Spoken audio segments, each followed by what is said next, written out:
আসসালামু আলাইকুম সবাইকে। আশা করছি সবাই ভালো আছো আর সুস্থ আছো। সবার পড়াশোনা ঠিকঠাক মতো চলছে। সবার পড়াশোনা জীবন, ব্যক্তিগত জীবন, পারিবারিক, সাংসারিক সব জীবন ঠিক আছে। তোমাদের সঙ্গে হ্যাঁ, আমি ভালো আছি, আলহামদুলিল্লাহ ভালো আছি। এখন বলো তো, পড়াশোনার কথায় ফেরত আসি। আর তার আগে এখানে যদি নোয়াখালী, ফেনী, কুমিল্লা ওই এলাকার কেউ থেকে থাকো, যাদের এলাকায় বন্যা হচ্ছে, তারা একটু সাবধানে থাকবা। চেষ্টা করবা যেন সেফ ভাবে থাকা যায়। আর তাছাড়া হচ্ছে বাকি অন্যান্য এলাকায় যারা আছি সবাই হচ্ছে দোয়া করবো ওদের জন্য, যেন ওরা ঠিকঠাক মতো থাকতে পারে। আর যে যেখান থেকে পারি, দেখছো তো অনেকে আসলে রেস্কিউ টিমে যাচ্ছে। তো যার যার জায়গা থেকে যতটুকু পারি ওদের জন্য করব। তো এই বন্যা আক্রান্ত মানুষের প্রতি আসলে ভালোবাসা দিয়ে দোয়া দিয়ে আমরা ক্লাসটা শুরু করছি। এখন বলো তো, পড়াশোনার কি হালচাল?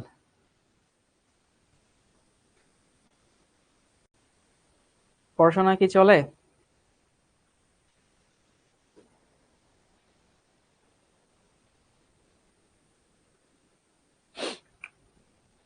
আচ্ছা, নীলাদ্রি বলছে আজকে নীলাদ্রির জন্মদিন। আচ্ছা, নীলাদ্রির জন্য অনেক অনেক ভালোবাসা থাকলো শিখর পক্ষ থেকে, শাওন ভাইয়ের পক্ষ থেকে। নীলাদ্রির ভবিষ্যৎ জীবনের জন্য অনেক অনেক শুভকামনা থাকছে। এবং আমরা দোয়া করছি নীলাদ্রির প্রতিটা জন্মদিন যেন আগের জন্মদিন থেকে আরো সুখকর হয়, আরো সাফল্যমণ্ডিত হয়। আর যারা নতুন তাদেরকে নতুন ভাবে ওয়েলকাম করছি, কারণ শিখার জগতে তোমরা নতুন করে আসছো, তো তোমরা অবশ্যই একটা ওয়েলকাম ডিজার্ভ করো। পড়া দিয়ে হোক, পড়াশোনার বাইরে হোক, আমরা সবাইকে ওয়েলকাম করি। তো তুমি একটা শেখার দুনিয়াতে আসছো, শিখতে থাকো আর কি, ঠিক আছে? আচ্ছা, ঠিক আছে। মুশফিকেরও আজকে জন্মদিন। ওকে, মুশফিকের জন্য অনেক অনেক ভালোবাসা, অনেক অনেক শুভকামনা। তোমার জন্য দোয়া থাকলো।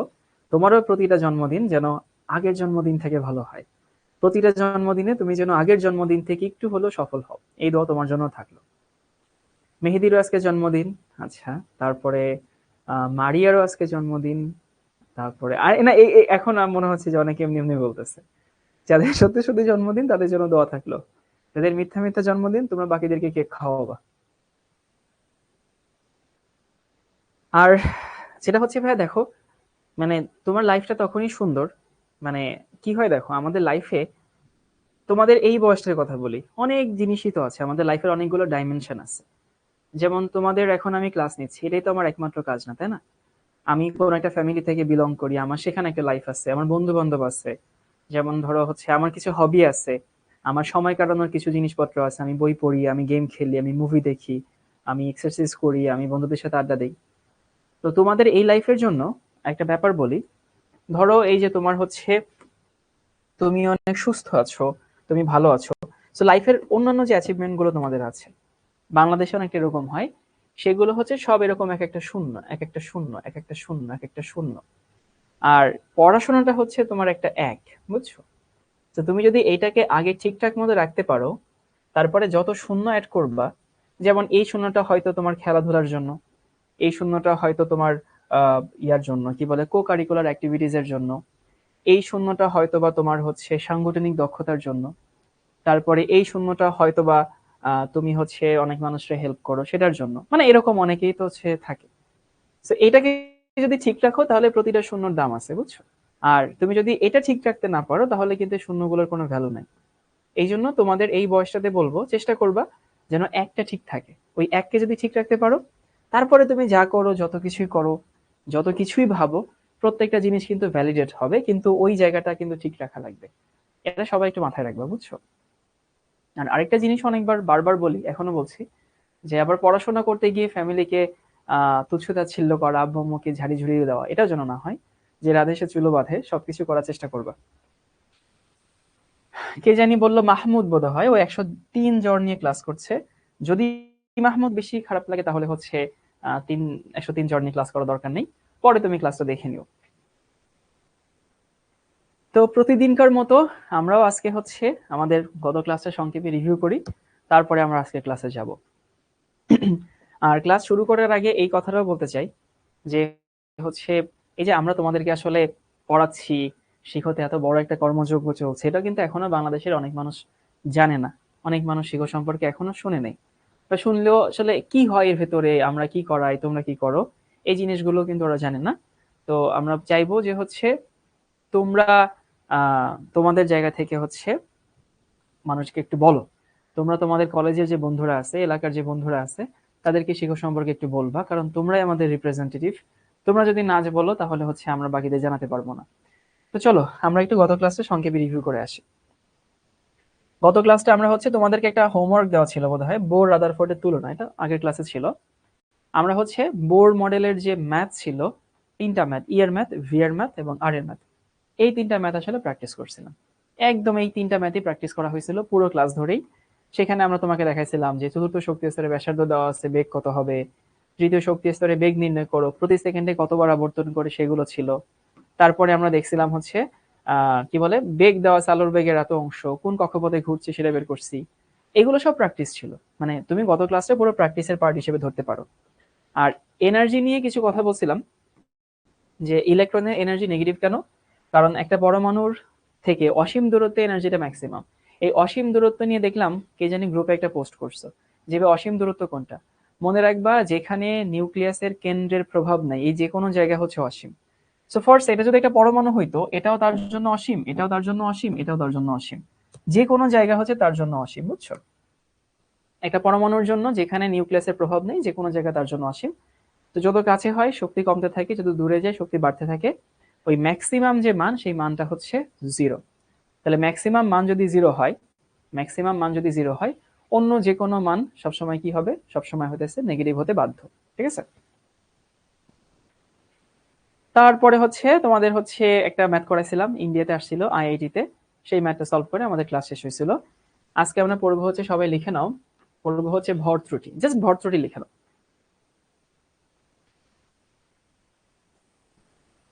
মেহেদি বলছে এই চ্যাপ্টারের কয়টা লেকচার লাগবে।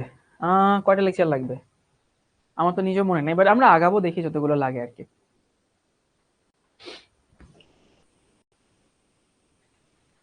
সবাই একটু ভর ত্রুটিটা লিখে নেই। এখন ভর ত্রুটি তোমাদেরকে একটু বুঝাই। এই যে দুইটা হচ্ছে মানে ওয়েইং মেশিন আছে, দুইটা ওয়েইং মেশিনে ভালো মতো তাকাও। সেটা হচ্ছে, এই ওয়েইং মেশিনে কি কি আছে জানো? এই লালগুলোকে ধরো তুমি প্রোটন, এই যে এইগুলোকে আমরা প্রোটন ধরছি আর কি, লালগুলা একটু চিকন করে নেই। এই যে লালগুলো হচ্ছে প্রোটন, আর এই নীলগুলো হচ্ছে নিউট্রন, বুঝছো? এগুলো কই থাকে? পরমাণুর নিউক্লিয়াসে থাকে। আর একটু বলে দেই, ভর ত্রুটিটা এটা ফিজিক্সেও আছে, এটা কেমিস্ট্রিতেও আছে, বুঝছো? যদি কেউ গত ক্লাস না করে থাকো, আজকে ক্লাস বুঝতে কোনো সমস্যা হবে না। একেবারে সম্পূর্ণ ব্র্যান্ড নিউ টপিক। আবারও বলছি, যদি গত ক্লাস কেউ না করে থাকো, কোনো সমস্যা হবে না আজকে ক্লাস বুঝতে। তো যেটা বলছি, ভর ত্রুটি ফিজিক্সেও আছে, কেমিস্ট্রিতেও আছে। এখন যেটা হয়, আমাদের ভার্সিটির ক্ষেত্রে এরকম হয় যে কিছু কিছু টপিক থাকে, যে টপিকটা থার্ড ইয়ারেও থাকে, আবার হচ্ছে ফার্স্ট ইয়ারেও থাকে, বুঝছো? তো ফার্স্ট ইয়ারে থাকলে স্যাররা বলে থার্ড ইয়ারে গিয়ে পড়বা, আর থার্ড ইয়ারে গেলে স্যাররা বলে এটা তোমার তো ফার্স্ট ইয়ারে পড়ে আসা উচিত ছিল। তো দেখা যায় তখন স্টুডেন্টটা মাঝখানে স্যান্ডউইচ হয়ে যায়। এখন আমি বললাম ফিজিক্সের ভাইয়া পড়াবে, ফিজিক্সের ভাইয়া বললো কেমিস্ট্রির ভাইয়া পড়াবে, তোমরা তো মাঝখান থেকে স্যান্ডউইচ হয়ে যাবা। ওইটা যেন না হয়, তাহলে আমি পড়াই দিচ্ছি আর কি, বুঝছো? আইমান বলছে is it must important, important না হলে তো পড়াইতাম না। তো একটা নিউক্লিয়াসের মধ্যে কি থাকে? প্রোটন এবং নিউট্রন থাকে। এখন প্রোটন আর নিউট্রন যে থাকে, তো কি করা হয়েছে দেখো, এই ওয়েইং মেশিন যেটা, এটার নাম হচ্ছে ওয়েইং মেশিন, ইংলিশে বলে।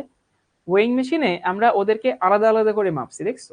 এই যে আলাদা করে মাপছি, প্রোটন গুলো আলাদা, নিউট্রন গুলো আলাদা। মেপে মানটা হয়েছে 7.056, এত এএমইউ তে নেওয়া হয়েছে। তোমাদেরকে একটা উদাহরণ দিচ্ছি আর কি। এরপরে তো ওরা একসঙ্গে মিলে কি করে? নিউক্লিয়াস ফর্ম করে না? প্রোটন এবং নিউট্রন একসঙ্গে মিলেই তো আসলে হচ্ছে নিউট্রন নিউক্লিয়াস ফর্ম করে। যখন ওরা নিউক্লিয়াস ফর্ম করছে, ওই অতগুলো প্রোটন নিউট্রন মিলে এরা কিন্তু নিউক্লিয়াস। তো যখন নিউক্লিয়াস ফর্ম করলো, তখন দেখলো ওই সেম পরিমাণে প্রোটন এবং নিউট্রন, ওদের ভর খেয়াল করছো, 7.05 থেকে কি হয়েছে, 7.01 হয়েছে। এই যে মানটা কিছুটা কমে গেছে, এই যে কমে গেল, একটা ত্রুটি হইলো, এই ত্রুটিটাকে ভর ত্রুটি বলে। আমি জানি অনেকে কিচ্ছু বোঝে নাই, আমি বুঝাই দিচ্ছি।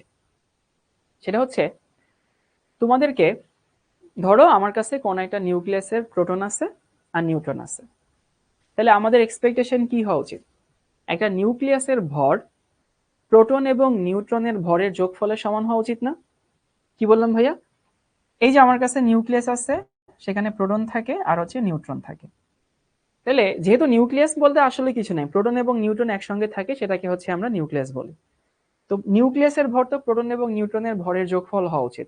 মানে ধরো ব্যাপারটা এরকম যে তুমি আলাদা করে তোমার আমি হাতের ভর মাপলাম, পায়ের ভর মাপলাম, মাথার ভর মাপলাম, সব ভর মেপে তারপরে যোগ করলেই তো তোমার ভরের সমান হওয়া উচিত, তাই না? তোমার প্রতিটা অঙ্গকে আলাদা করে যদি আমি ভর মাপি তারপরে যদি যোগ করি, তাইলে যে ভরটা হবে সেটাই তো তোমার নিজের ভর।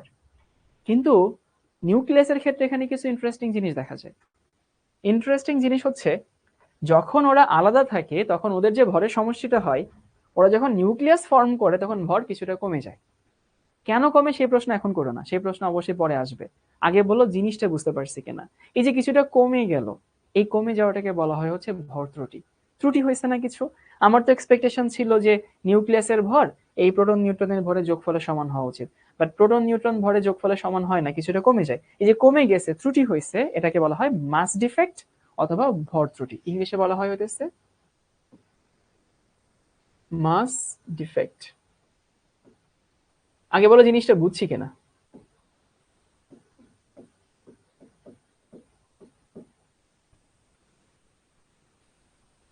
তাহলে আমি তোমাদেরকে ডেফিনিশন লিখে দিই, একেবারে অফিসিয়াল ডেফিনেশন, যদি পরীক্ষা আসে তোমাকে এটা লিখতে হবে। সো অফিসিয়াল ডেফিনেশন হচ্ছে এইটা।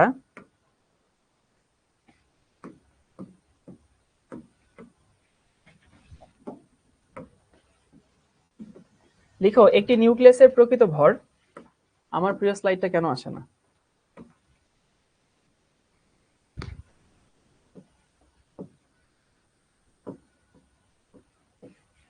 একটি নিউক্লিয়াসের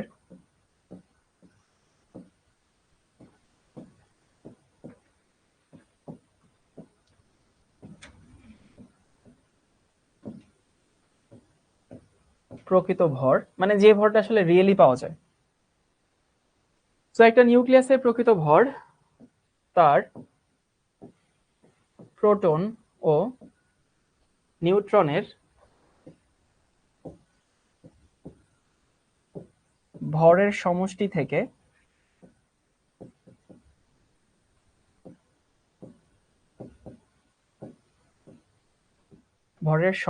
থেকে কিছুটা কম হয়।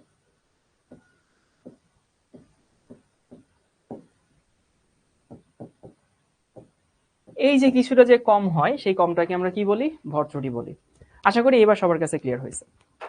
আরেকটা জিনিস হচ্ছে, তোমাদেরকে এখন বলি, যেহেতু তোমরা এখন কয়েকদিন ক্লাস করে ফেলছো, চেষ্টা করবা নিজের ব্রেনকে একটু পুশ করতে, নিজেকে ফাস্ট লার্নার বানাইতে। ফাস্ট লার্নার মানে যারা তাড়াতাড়ি বুঝে, বুঝছো? এখন বিশ্বাস করো, মানুষ কেউ কেউ বয়সের সাথে আসলে বুঝে না, মানুষ বয়সের সাথে ম্যাচিউর হয় না, মানুষ ধাক্কা খেয়ে শিখে।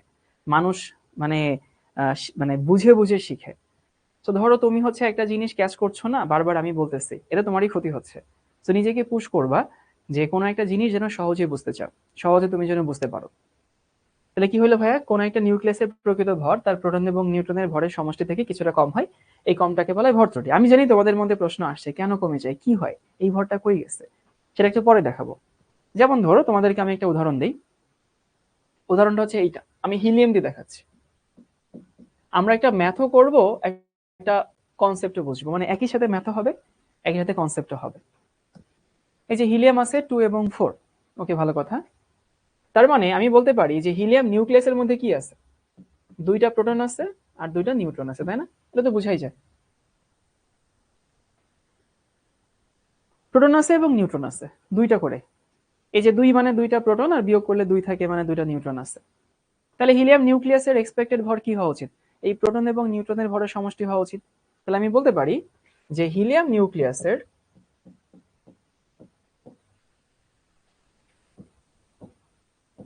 এক্সপেক্টেড ভর, মানে আমরা যেটা এক্সপেক্ট করতে পারি, এক্সপেক্টেড ভর কত হওয়া উচিত? দেখো 2টা প্রোটনের ভর আর হচ্ছে 2টা নিউট্রনের ভর এই যোগফলের সমান হওয়া উচিত। এখন তোমাদের কি মনে আছে কিনা যে প্রোটনের ভর কত? এটা পরীক্ষায় দেওয়া থাকবে, 2 × 1.0074 এত এমইউ থাকে। বিশ্বাস করে যদি কোনো পরীক্ষায় ম্যাথে আসে তাহলে তোমাদেরকে দেখাচ্ছি।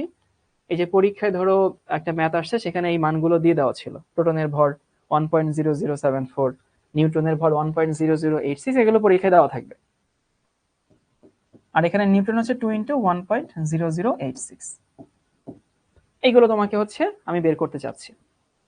তাহলে তুমি যদি এখানে যোগ করো, এখানে যোগ করলে মান কত থাকে জানো? যোগ করলে মান থাকে হতেছে এইটা 4.032 AMU, এটাকে বলা হয় অ্যাটমিক মাস ইউনিট। এইটা হচ্ছে একটা হিলিয়াম নিউক্লিয়াসের এক্সপেক্টেড ভর। আশা করি এটুকু সবাই বুঝতে পারো। এটা হিলিয়াম নিউক্লিয়াসের এক্সপেক্টেড ভর। AMU হতেছে অ্যাটমিক মাস ইউনিট, জানা উচিত এই বয়সে। কিন্তু কথা হচ্ছে হিলিয়াম নিউক্লিয়াসের রিয়েল ভর কি এটা? আনসার হচ্ছে অবশ্যই না। হিলিয়াম নিউক্লিয়াসের রিয়েল ভর এর থেকে কিছুটা কম হবে। তো সেটা তোমাদেরকে একটু বলে দিচ্ছি যে হিলিয়াম নিউক্লিয়াসের রিয়েল ভর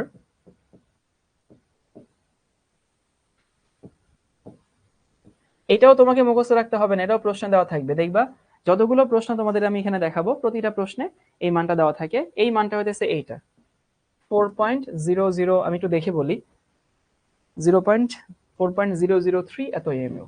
এইটাও দেওয়া থাকবে প্রশ্নে, টেনশন নিও না।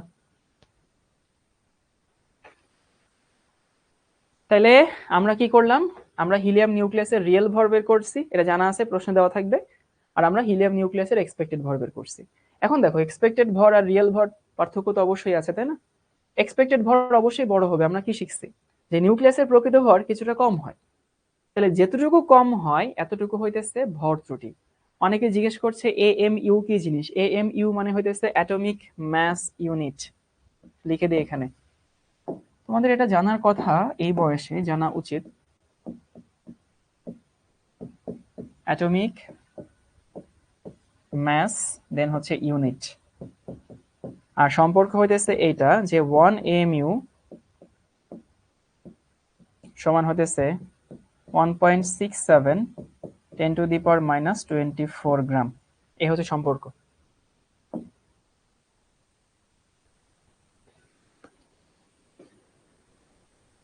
ওকে, তাহলে আমি এই মানগুলো পাইছি এবং মানগুলো পেয়ে তারপরে হচ্ছে তোমাদের দেখাইলাম যে হইতেছে 4.032 AMU হচ্ছে ওর এক্সপেক্টেড ভর, আর হইতেছে রিয়েল ভর হচ্ছে এটা।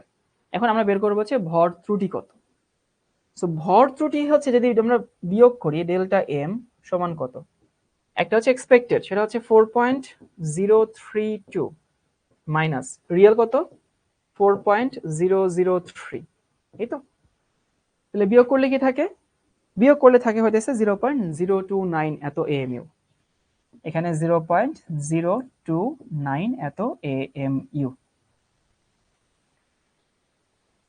মেহেদী বলছে হাইড্রোজেন পরমাণুর উত্তেজিত অবস্থা বলতে কি বোঝায়? মানে হাইড্রোজেন পরমাণুকে আমি এনার্জি দিচ্ছি, সেই এনার্জি দিয়ে ইলেকট্রনটা উপরে শক্তি স্তরে চলে গেছে। সবাই কি বুঝিয়েছি এটুকু? এবার প্রশ্ন আসতে পারে যে ভাইয়া এই যে ভরটুকু যে কমে গেছে, এই ভরটুকু কি হয়েছে? নেচারে কোনো ঘটনা ঘটলে তার তো এমডি জুনায়েদ বলছে এগুলো কি লিখবো? আই হায়, তোমরা যদি এখনো না বুঝো যেটা লিখতে হবে, তাইলে কিন্তু আমার ব্যর্থতা। আমার কাছে মনে হচ্ছে আমি এখানে তাহলে কি করতেছি? আমার কি প্রতিটা জিনিস লেখার আগে তোমাদেরকে বলে দিতে হবে এটা লিখতে হবে? অবশ্যই লিখবা, কেন লিখবা না? যেটা আমি লিখছি সেটা তো লেখার প্রশ্নই আসে না, মানে লিখবা এটা তো অবশ্যই মানে প্রশ্ন করারই প্রশ্ন আসে না। এবার প্রশ্ন আসতে পারে যে ভাইয়া এই যে ভরটা যে কমে গেছে, তো এই ভরটা আসলে কি হয়েছে, কোথায় গেছে? এই ভরটা একেবারে নষ্ট হয়নি, এই ভরটা কাজে লাগছে। দেখো তো, আমি জানি না, আমি যখন তোমাদের বয়সে ছিলাম তখন আমার আসলে এই প্রশ্নগুলো মাঝে মধ্যে নিজেকে জাগতাম, তখন আনসার ঠিক মতো পাইতাম না। যে আমি জানি পরমাণু নিউক্লিয়াসের মধ্যে কি থাকে, প্রোটন থাকে আর নিউট্রন থাকে, তাই না?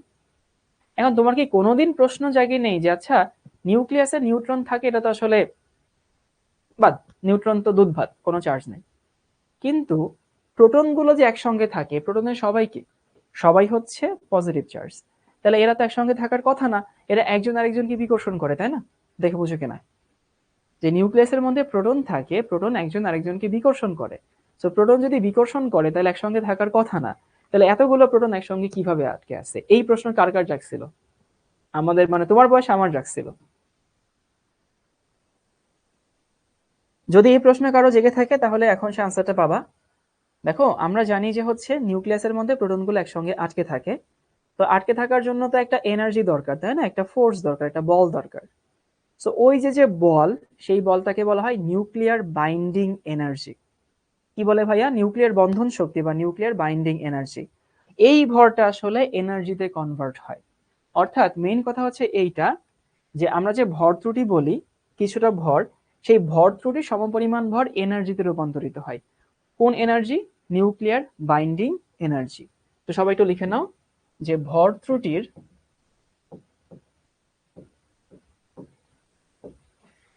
সমপরিমাণ ভর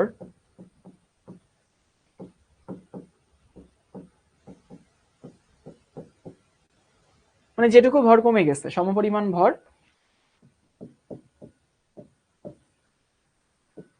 নিউক্লিয়ার বাইন্ডিং এনার্জিতে রূপান্তরিত হয়।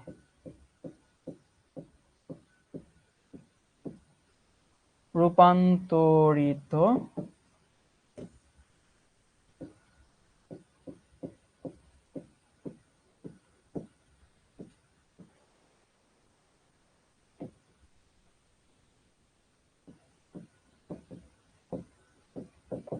এই বলের কারণেই কিন্তু নিউক্লিয়াসের প্রোটনগুলো একসঙ্গে আটকে থাকে।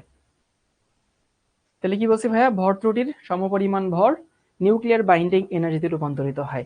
এখন আমি জানি অনেক কোমলমতি হৃদয়ে প্রশ্ন আসছে, ভর আবার কেমনে এনার্জিতে রূপান্তরিত হয়? এই ভর কিন্তু এনার্জিতে রূপান্তরিত হয়। আমাদেরকে এটা কে শিখে গেছে জানো? মানে ভর যে শক্তিতে রূপান্তরিত হয়, এটা আমাদেরকে শিখে গেছে আলবার্ট আইনস্টাইন। তার একটা ইকুয়েশন ছিল না, ই সমান এম সি স্কোয়ার। তো এখানে ই সমান এম না, আমরা ডেল্টা এম সি স্কোয়ার লিখবো আর কি, যেহেতু ভর ত্রুটিকে আমরা ডেল্টা এম দিয়ে সিম্বলাইজ করি। সো আলবার্ট আইনস্টাইন আমাদেরকে ইকুয়েশন শিখাই দিয়ে গেছে, ই সমান এম সি স্কোয়ার। তাহলে আমি যদি ওই হিলিয়ামের জন্য বের করি, এই ভ্যালুটাই বের করি, তাহলে দেখো কি থাকে, 0.029। এমইউ তো আমি কেজিতে বানাই ফেলি, কারণ এনার্জি হচ্ছে আমরা কেজিতে জুলে হিসাব করব। 0.029 ইন্টু 1.67 10⁻⁻27, এই হলো আমাদের ডেল্টা এম এর মান। কোন এককে বের হইলো? কেজিতে বের হইছে। আচ্ছা, ভালো কথা। তারপরে আমরা কার মান বসাবো? সি এর মান বসাবো। তো যদি সি এর মান বসাই, সি হচ্ছে আলোর বেগ 3 × 10⁸, তার আবার কি হবে? স্কয়ার। তাহলে আমরা কি পাইলাম? আমরা এখানে পাইলাম হচ্ছে, তুমি যদি হিসাব নিকাশ করো, এখানে যে মানটা থাকে সেই মানটা হচ্ছে এটা থাকে 4.35 10⁻⁻12 এত জুল। আমরা একটা ম্যাথও করলাম, একটা কনসেপ্টও শিখলাম, এক ঢিলে দুই পাখি। তাহলে চলো এবার সংক্ষেপে আমি পুরো কনসেপ্টটাকে রিভিউ করে দিই। পুরো কনসেপ্টটা হচ্ছে এটা, আমরা মাস ডিফেক্ট পড়াচ্ছি। এটা তোমরা ফিজিক্সে পড়বা, তোমাদেরকে শুভ ভাই অথবা জিমি ভাই পড়াবেন। ভর ত্রুটি হচ্ছে কোন একটা পরমাণুর রিয়েল ভর, মানে নিউক্লিয়াসের ভর। তো কোন একটা পরমাণুর নিউক্লিয়াসের যে রিয়েল ভরটা হয়, সেই মানটা প্রোটন এবং নিউট্রনের মানে যোগফল থেকে কিছুটা কম যায়। কি বললাম? কোন একটা পরমাণুর নিউক্লিয়াসের প্রকৃত ভর তার প্রোটন এবং নিউট্রন তাদের ভরের যোগফল থেকে কিছুটা কম হয়। আবারও বলতেছি, কোন একটা পরমাণুর নিউক্লিয়াসের প্রকৃত ভর তার প্রোটন এবং নিউট্রনের ভরের সমষ্টি থেকে কিছুটা কম হয়। এই যে কমে গেল, এটা ত্রুটি হইলো, এটাকে বলা হয় ভর ত্রুটি। ওকে, ভালো কথা। সো ভর ত্রুটি, এই যে আমরা হিলিয়ামের জন্য হিসাব করলাম যে হিলিয়ামে 2টা প্রোটন আছে, 2টা নিউট্রন আছে, তাহলে ওর নিউক্লিয়াসের এক্সপেক্টেড ভর হওয়া উচিত ওগুলোর যোগফল। এই মানগুলো মুখস্থ রেখো, অথবা তুমি চাইলে হচ্ছে পরীক্ষায় দেওয়া থাকতে পারে, বাট আমি চাইবো যে তুমি হচ্ছে মুখস্থ করো এটা। আমি এএমইউ তে পাইলাম, আর রিয়েল ভরটা প্রশ্ন তোমাকে দেওয়া থাকবে। তারপরে আমরা দেখলাম হইতেছে যে ভর ত্রুটি কত, সেই ভর ত্রুটির পরিমাণ শক্তি কিসে রূপান্তরিত হয়, সেই ভর ত্রুটির পরিমাণ ভর এনার্জিতে রূপান্তরিত হয়। কি energy? Nuclear binding energy. Okay, এবার অনেকে জিজ্ঞেস করছো ভাই ফাস্ট লার্নার কেমনে হবো? ফাস্ট লার্নার ভাই, যে বললাম না, মানুষ সবসময় হইতেছে ঠেকে শিখে। তুমি নিজেকে পুশ না করলে শিখবা না কিছু। তুমি যদি কোনো একটা জিনিস ধরো না বুঝেই হুট করে আমাকে প্রশ্ন করে ফেলো, বা কোনো একটা টপিক বুঝলাম না, সাথে সাথেই বাসা টিচারের জন্য রেখে দাও, এখানে তুমি নিজেকে পুশ করছো না। নিজে একটা অঙ্ক পারছো না, সাথে সাথে কাউকে জিজ্ঞেস করো না, একটু দেখো, ঘাটাঘাটি করো, একটু চিন্তা করো, একটু নিজেকে বোঝানোর চেষ্টা করো, তারপরে যদি না পারো দেন তুমি হচ্ছে কাউকে জিজ্ঞেস করো, বুঝছো? তো এইটা হচ্ছে নিজেকে পুশ করা। নিজেকে যে যেমন ইসরাত জাহান জিজ্ঞেস করছে 10⁻⁻27 কেন? ইসরাত জাহান ভাই বিশ্বাস করো তুমি যদি একটু চেষ্টা করতে হয়তো আনসারটা বের হইতো। এবং আমি এখানে এটা বলে দিলে তোমার জন্য যতটা উপকার হইতো, তুমি যদি নিজে এটা বের করতে আরো তোমার জন্য বেশি উপকার হইতো। যেমন আমি এটা রাগ করে বলছি না, আমার বলতে কোনো সমস্যা নেই, কিন্তু আমি চাই তোমরা নিজে নিজে ফাইন্ড আউট করো। যেমন ধরো আমি বলছি 1 AMU সমান হচ্ছে এত গ্রাম, -24 গ্রাম, কিন্তু আমার তো এখানে গ্রাম নিব না, আমি তো কেজি নিব। সো গ্রাম নিলে যদি -24 হয়, কেজি নিলে কি হবে? কেজি নিলে -27 হবে। শেষ। চাইলে তুমি নিজে এটা বের করতে পারতা। আর নিজে যদি বের করতা তাইলে তোমার এটা অনেক বেশি দিন মাথায় থাকতো, অনেক বেশি দিন তুমি এটা পরবর্তীতে হচ্ছে নিজে হচ্ছে চেষ্টা করতে পারতা। সেই জন্য বলবো সবাইকে যে নিজেকে পুশ করো। আরেকটা জিনিস কি হয় জানো, আমি মাঝে মধ্যে তোমাদেরকে বলি না যে ঠাম্মা সাথে থাকলে সবাই একলা একলা হাঁটে যায়। মানে একটা প্রশ্ন তুমি যখন সলভ করবা, বিশ্বাস করো এক্সাম হলে তুমি না ওই সব সব পয়েন্টে তুমি আটকাইতা না, বা সব স্টেপে তুমি আটকাইতা না। তুমি ধরো কোন একটা ম্যাথে স্টেপ আছে 10টা লাইন আছে, তুমি আটকাইতা একটা লাইনে। ওই একটা লাইনে আটকানোর জন্য তুমি হয়তো ওখানে আনসার পাইতা না। তো কি হলো, তুমি যখন স্যারের সাথে সাথে করতেছো তখন না তুমি তোমার কাছে মনে হচ্ছে না স্যারকে তো আমি ফলো করছি না, আমি তো স্যার এটা দেখছি না। কিন্তু হয়তোবা তুমি ওই লাইনটাই দেখছো, তোমার হয়তো মাথায় নাই যে স্যার এটা আমি ওটা দেখছি, তুমি তো তোমার মতো করতেছো। কিন্তু যে তুমি যেখানে আটকাইতা সেই জায়গাটা যে স্যার তোমাকে করে দিছে এটা তুমি টের পাচ্ছ না। তখন কি হয়, বেশি পরিমাণে কারোর উপরে ডিপেন্ডেন্ট থাকলে যেটা হয়, নিজের উইকনেসটা বোঝা যায় না যে আমি কোথায় আটকে যেতাম। আরেকটা জিনিস চিন্তা করো, কোন একটা প্রশ্নের আনসার তুমি যখন একটু ঘাটাঘাটি করে হচ্ছে বের করবা, তখন ওইটা অনেকদিন তোমার মাথায় থাকে। আর যদি সাথে সাথে প্রশ্ন করে ফেলো, সাথে সাথে যদি বাসার টিচারের জন্য রেখে দাও, সাথে সাথে যদি হচ্ছে ব্যাচে যে টিচারের কাছে পড়ো তার জন্য রেখে দাও, ওইটা না হয়ে যায়, মানে তাড়াতাড়ি হয়ে যায়, এটা মাথায় থাকে না। আমরা একটা প্রশ্ন সলভ করে দাঁড়াও, এটা কুয়েটে আসছিল, সবাই একটু লিখে নাও।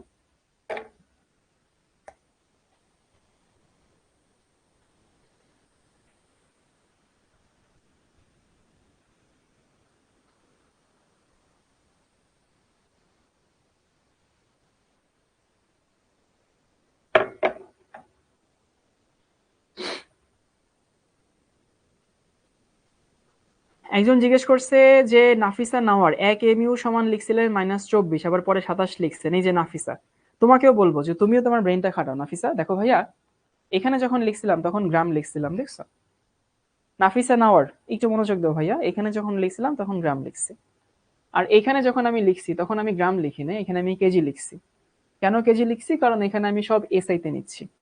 তো এই যে এই জিনিসগুলো নিজেকে বুঝে নিতে হবে, এই জিনিসগুলো নিজেকে নিজের মধ্যে প্রসেস না করলে তখন ভাইয়ের উপর বেশি ডিপেন্ডেন্সি তৈরি হবে, এটা তোমার জন্যই খারাপ।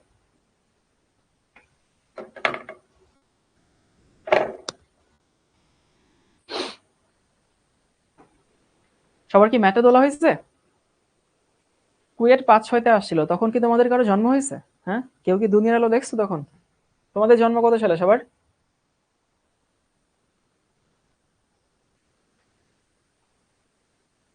জন্ম হয়েছে স্যার, আচ্ছা ঠিক আছে। 5-6 থেকে সবার জন্ম হয়েছে? মনে হয় না। আচ্ছা আমাকে বলছে যে 1 AMU পরিমাণ ভর যদি সম্পূর্ণ শক্তিতে রূপান্তরিত হয়, তাহলে কি পরিমাণ শক্তি মুক্ত হবে তা ক্যালোরিতে নির্ণয় করো। আচ্ছা আগে আমরা জুলে বের করি, তারপর ক্যালোরিতে বের করবো, সমস্যা নাই। 1 AMU পরিমাণ, তাহলে তোমাদের জন্মের আগে আসা প্রশ্ন হইতেছে, এখানে একটা সলভ করছি। আর কালকে একটা সলভ করাইছি তোমাদের বাপ মারও জন্মের আগে, কত সালে জানি, 1988 সালে, তাই না? তাহলে 1 AMU পরিমাণ ভর যদি সম্পূর্ণ শক্তিতে রূপান্তরিত করি, তাহলে কতটুকু শক্তি বের হবে সেটা আমাদেরকে ক্যালোরিতে বের করতে বলছে। সো ক্যালোরি পরে বাদে, আগে জুল বের করি। তাহলে কাঁচা বাচ্চার ইকুয়েশন কি? ইকুয়েশন হইতেছে ই সমান হচ্ছে, অন্য রং নেই,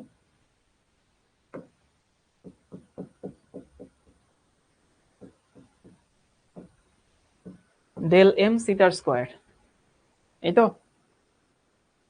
তাহলে ই সমান যদি ডেল এম সি স্কোয়ার হয়, তাহলে ডেল এম মানে কি 1 AMU। সো আমি এখানে কেজিতে বসাবো 1.76 10⁻⁻27। প্লিজ এবার কেউ জিজ্ঞেস করবা না যে ভাই এটা কই পাইছেন। 1 AMU দেওয়া ছিল, এএমইউ কে আমি কেজি বানাইছি, আর কিছু না। আর সি স্কোয়ার মানে আলোর বেগ 3 × 10⁸, তার আবার কি, তার আবার হচ্ছে স্কোয়ার।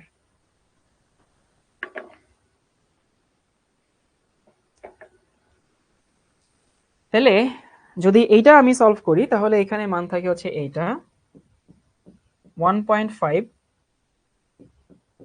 10⁻⁻10 জুল এই মানটা থাকে। আমি এই মানটা পাইছি, কিন্তু ভাই এটা উত্তর না। খুব খুশি হয়ে যাও না যে আরে উত্তর তো পেয়ে গেছে। আমাদেরকে বের করতে বলছে ক্যালোরিতে। ক্যালোরি কিন্তু আসলে কোনো সিস্টেমের মধ্যে পড়ে না। ক্যালোরি হইতেছে ইউরোপে এখনো শক্তির এই এককটা খুব ব্যবহৃত হয়। ইনফ্যাক্ট দেখবা, যদিও আমরা শক্তির একক জুল বলি, কিন্তু খাবার দাবারের শক্তি কিভাবে মাপা হয় তোমরা দেখছো না? যে এত ক্যালোরি বার্ন, যেমন ধরো আমি যখন দৌড়াই তখন হতেছে আমার ঘড়িতে যে ইয়া দেখায় বার্ন হইছে কতটুকু, সেটা কিন্তু ক্যালোরিতেই দেখায়। তারপর তুমি দেখবা যে হচ্ছে যখন হচ্ছে তুমি ইয়া করবা খাবার কিনবা, তখন প্রতিটা খাবারের প্যাকেটের পেছনে লেখা থাকে যে এত ক্যালোরি, এত ক্যালোরি, এত ক্যালোরি, এত ক্যালোরি, এরকম লেখা থাকে। তো সম্পর্ক হতেছে এটা যে 1 ক্যালোরি সমান 4.2 জুল। এখন তোমাদের যে সমস্যাটা হয়, সেই সমস্যাটা আছে ভাইয়া এটা কি 4.2 দিয়ে ভাগ করব নাকি 4.2 দিয়ে গুণ করব? আমাকে এটা বলো তো। 4.2 দিয়ে কি ভাগ করব না গুণ করব?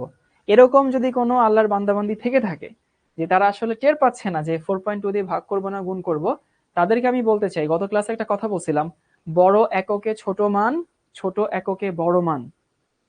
আবারও বলতেছি, বড় এককে ছোট মান, ছোট এককে বড় মান। এখন দেখো, এখানে মান হচ্ছে 1 আর এখানে মান হচ্ছে 4.2। তাহলে আমি বলতে পারি এই যে ক্যালোরি হইতেছে কি একক? ক্যালোরি ছোট একক, সরি বড় একক, মানটা ছোট। ক্যালোরি বড় একক, এই জন্য ওর মানটা ছোট হয়েছে। তাহলে মান যদি ছোট হয়, আমাকে নিচে যদি ক্যালোরি বানাই সেই মানটা ছোট বানাইতে হবে। ছোট বানাইতে হবে মানে 4.2 দিয়ে ভাগ করতে হবে। সো আলটিমেটলি কি থাকে? আলটিমেটলি থাকে হচ্ছে 1.5 10⁻⁻10 বাই হইতেছে 4.2। এটা এখন ক্যালোরি হয়ে গেল, CAL। এখানে মানটা থাকে 3.57 10⁻11।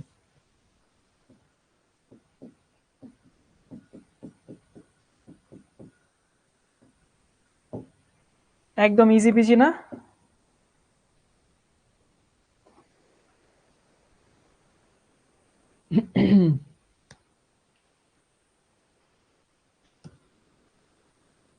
ওকে, সো আমরা 1 নম্বর প্রশ্ন সলভ করে ফেলছি। আমরা আরেকটা প্রশ্ন সলভ করি, সেটাও কুয়েটে আসা এবং সেটাও তোমাদের জন্মের আগে আসা। এই ম্যাথটা একটু লিখো।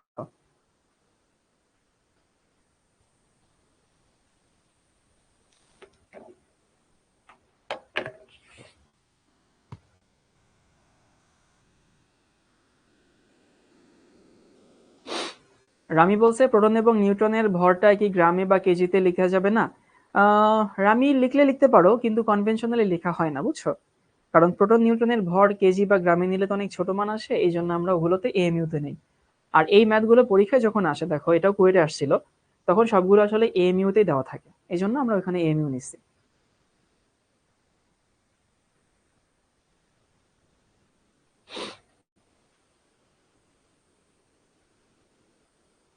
আচ্ছা, আমাদেরকে আগে ম্যাথটা লিখে নাও, লিখে হলে সবাই একটু জানিও। সুমাইয়া বলছে ভাইয়া সিজিএস এবং এস এর মধ্যে ডিফারেন্স কি? ওরে বাবা, সিজিএস এবং এস এর মধ্যে ডিফারেন্স তো অনেক। সিজিএস একটা একক সিস্টেম, এসআই একটা একক সিস্টেম। নুসরাত জাহান বলছে এএমইউ মানে কি? অ্যাটমিক ম্যাস ইউনিট, ক্লাসে ছিল না শুরু থেকে?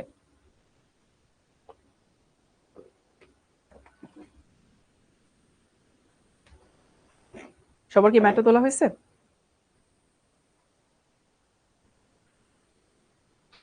আচ্ছা, নোমান জিজ্ঞেস করছে এএমইউ কি সিজিএস নাকি এসআই? না, এএমইউ সিজিএস সিস্টেমও না, এসআই সিস্টেমও না। এএমইউর বাইরেও তো, মানে সিজিএস এস এর বাইরেও তো কোনো কিছু হয়। ওকে ডান। তাহলে আমরা সবাই একটু প্রশ্নটা পড়ি। প্রশ্নে বলছে যে এই যে একটা পরমাণু দেওয়া আছে এনপি, তো অনেকে চিন্তা করছে আরে বাবা এটা আবার কি পরমাণু দেওয়া আছে, কখনো তো দেখি নাই। বিশ্বাস করো ভাই, এই ম্যাথ পড়তে গেলে ওই পরমাণু কি এটা তোমার না চিনলেও হবে। আচ্ছা দাও নামটা বলে দিও, ওর নাম হচ্ছে নেপচুনিয়াম, 93 পারমাণবিক সংখ্যা। তো এই যে নেপচুনিয়াম একটা পরমাণু, যার নিউক্লিয়াসের বন্ধন শক্তি এককে বাদ দাও, মানে জুল এককে আর কি, বুঝছো? এই একক কথাটা বাদ দাও, নির্ণয় করো যার প্রকৃত ভর এত এমইউ। এই কাঁচা বাচ্চারা, এই যে প্রকৃত ভর যেটা দেওয়া আছে, সেটা কার প্রকৃত ভর দেওয়া আছে? নিউক্লিয়াসের প্রকৃত ভর দেওয়া আছে নাকি পরমাণুর প্রকৃত ভর দেওয়া আছে? প্রশ্নটা পড়ো তো, প্রথম সেন্টেন্সটা বাংলা পড়তে হবে কিন্তু। আমাকে বলছে যে নেপচুনিয়াম পরমাণুর নিউক্লিয়াসের বন্ধন শক্তি নির্ণয় করো যার প্রকৃত ভর। এটা কার? এটা কি পরমাণুর নাকি হচ্ছে এটা নিউক্লিয়াসের? গুড, পরমাণুর প্রকৃত ভর দেওয়া আছে। বাংলা পড়ো। না না, এটা নিউক্লিয়াসের প্রকৃত ভর দেওয়া নাই। পরমাণুর নিউক্লিয়ার বন্ধন শক্তি নির্ণয় করো যার। তাহলে এই যার মানে কি? যার মানে পরমাণুর। যার তো এটা সর্বনাম, তো পরমাণুর প্রকৃত ভর দেওয়া আছে। আর তোমাদেরকে আমি যে ম্যাথটা করাইছিলাম, সেই ম্যাথটা করাইছিলাম হচ্ছে রিয়েল ভরটা কার দেওয়া ছিল? নিউক্লিয়াসের রিয়েল ভর দেওয়া ছিল, বুঝতে পারছো? তো ওই সময় দেওয়া ছিল নিউক্লিয়াসের রিয়েল ভর, এখানে দেওয়া আছে পরমাণুর রিয়েল ভর, এবং যার নিউট্রন, প্রোটন এবং ইলেকট্রনের ভর এই দেওয়া আছে। তাহলে আগে আমাদের যদি হচ্ছে ইয়া বের করতে বলে, বন্ধন শক্তি বের করতে বলে, তাহলে প্রথম কাজ কি আমাদের? প্রথম কাজ হচ্ছে আমাদের ভর ত্রুটি বের করা। মুনা জিজ্ঞেস করছে ভাই দুইটা কি সেম না? না মুনা, পরমাণুর ভরের সাথে তো ইলেকট্রনের ভর যোগ করা থাকে, নিউক্লিয়াসের ভরের মধ্যে তো ইলেকট্রনের ভর যোগ করা থাকে না। এখন তুমি বলতেই পারো যে ভাইয়া ইলেকট্রনের ভর তো খুবই ছোট, এটা কেন আমরা আমলে নিব? ভাই তুমি ধরো ব্যবসায়ী করতেছো 5 টাকা 10 টাকা, তুমি ধরো ঝালমুড়ি ব্যবসাওয়ালা, তো তুমি তো তোমার ব্যবসায়ী 5-10 টাকা, তো তোমার কাছে তো 5-10 টাকার দাম আছে, তাই না? আর যে কোটি টাকার ব্যবসা করে তার কাছে তো 5-10 টাকার দাম নাই। তো তুমি কিন্তু ডিল করছোই হইতেছে ওই ছোট ছোট মান নিয়ে, ওগুলো তোমাকে আমলে নিতে হবে। তাহলে ভর ত্রুটি কি ছিল? ডেল্টা এম সমান, একটা হচ্ছে এক্সপেক্টেড মাইনাস রিয়েল। এখন এক্সপেক্টেড কত? নেপচুনিয়ামে প্রোটন কয়টা? 93টা প্রোটন, তাই না? প্লাস নিউট্রন কয়টা? যদি বিয়োগ করো তাহলে নিউট্রন দেখো 93 থেকে 239 বিয়োগ করলে 146 থাকে, 146টা হচ্ছে নিউট্রন থাকে।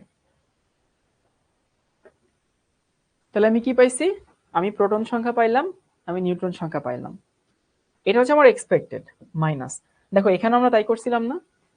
এই হচ্ছে আমাদের এক্সপেক্টেড ছিল এটা, আর মাইনাস হচ্ছে রিয়েল। সো এক্সপেক্টেড মাইনাস হচ্ছে রিয়েল। তাহলে আমি যদি এখানে রিয়েল মাইনাস করি, সো মাইনাস করব রিয়েল, সেটা কত? সেটা হইতেছে ওই যে 237.81। খালি কি এটা মাইনাস হবে নাকি এখান থেকে 93টা ইলেকট্রন মাইনাস হবে? সবাই কি বুঝতে পারো? এখন তোমরা একটু আমাকে আনসার দাও যে এই যে এই 93টা ইলেকট্রন এটা মাইনাস কেন করছে, এটা দেখো তো, মানে উদ্ধার করতে পারো কিনা। এইটা যদি উদ্ধার করতে পারো তাহলে বুঝবো তুমি কনসেপ্টটা বুঝছো। ভাইয়া ওইখানে তো ইলেকট্রন মাইনাস করছিলেন না, এইখানে কেন করছেন? কারণ দেখো ভাই, এটা হচ্ছে আমার এক্সপেক্টেড ভর কার? নিউক্লিয়াসের। খেয়াল করছো যে এক্সপেক্টেড ভর হচ্ছে এখানে নিউক্লিয়াসের, এইখানে রিয়েল ভরটা দেওয়া আছে কার? পরমাণুর। তাহলে আমাকে এইখানেও কার ভর নিতে হবে? নিউক্লিয়াসের ভর নিতে হবে। আর এখানে প্রোটন কয়টা? এই যে 93টা প্রোটন। তাহলে প্রোটন যদি 93টা হয়, ইলেকট্রনও কয়টা? ইলেকট্রনও 93টা। আর নিউট্রন কয়টা? যে এখান থেকে এখানে মাইনাস করো, দেখো 146 থাকে। তাহলে আশা করি সবাই বুঝতে পারছি যে কেন আমি মাইনাসটা করছি। মাইনাস করছি, এটাও নিউক্লিয়াস নিব আমি, এটাও নিউক্লিয়াস নিব। যদি ভ্যালু বসাই তাহলে ভ্যালুগুলো কি থাকে দেখো,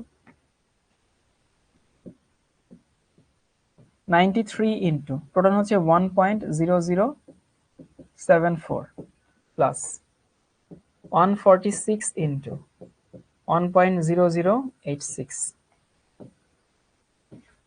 মাইনাস 237.81 মাইনাস 93 ইন্টু 0.00054। এইখানে যে মানটা থাকে সেই মানটা হচ্ছে এইটা 3.18, এত AMU, অ্যাটমিক ম্যাস ইউনিট।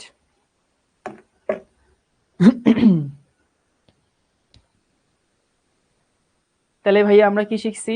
আমরা শিখছি হচ্ছে এটা, যে ভর ত্রুটি মানে হইতেছে নিউক্লিয়াসের এক্সপেক্টেড ভর বা প্রোটন এবং নিউট্রনের ভরের যোগফল মাইনাস নিউক্লিয়াসের রিয়েল ভর। আবারও বলতেছি, ভর ত্রুটি মানে হইতেছে নিউক্লিয়াসের প্রকৃত ভর, মানে কি বলে প্রোটন এবং নিউট্রনের ভর মাইনাস হইতেছে নিউক্লিয়াসের রিয়েল ভর।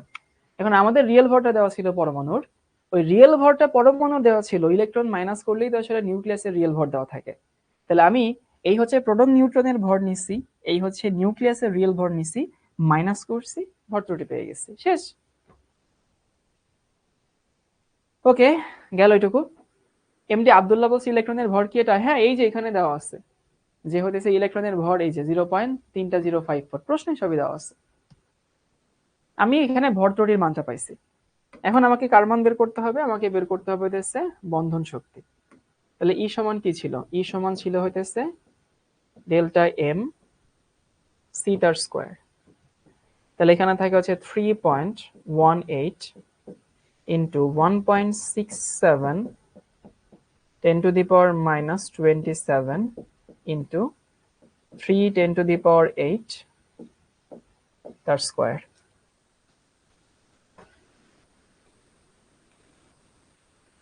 তাহলে এখানে কি থাকে? এখানে থাকে হচ্ছে এইটা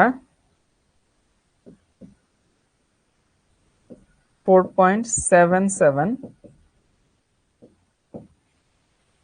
10⁻⁻10 জুল। এই হচ্ছে আমাদের আনসার।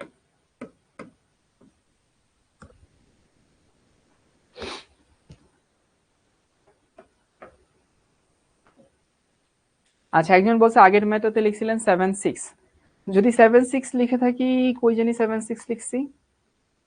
7.6 লিখছিলাম না, 7.4 তো লিখছি।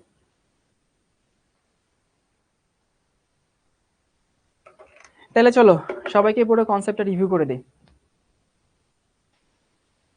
পুরো কনসেপ্টটা হচ্ছে এইটা, যে একটু মনোযোগ দিয়ে শোনো, খাতায়ও লেখার দরকার নেই, কমেন্টও লেখার দরকার নেই।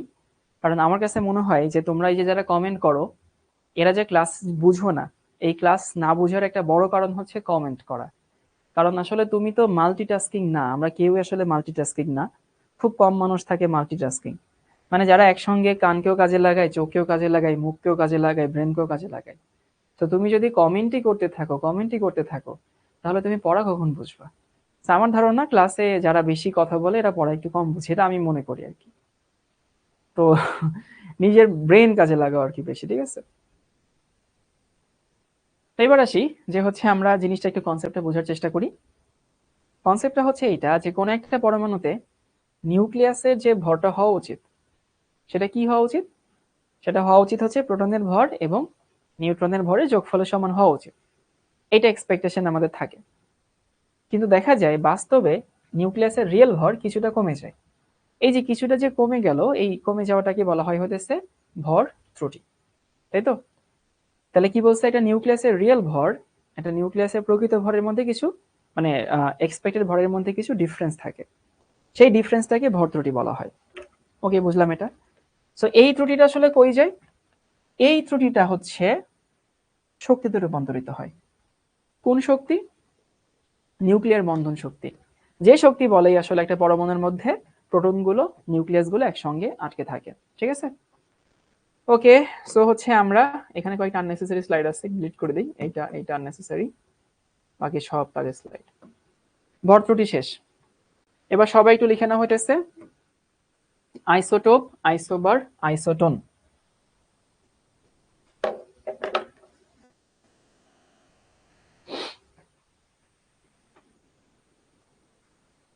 আইসোটোপ, আইসোবার এবং হচ্ছে আইসোটোন।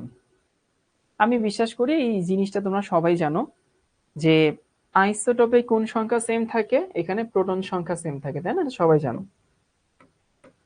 এই জানি তো সবাই। এখানে হচ্ছে প্রোটন সেম আইসোটোপে।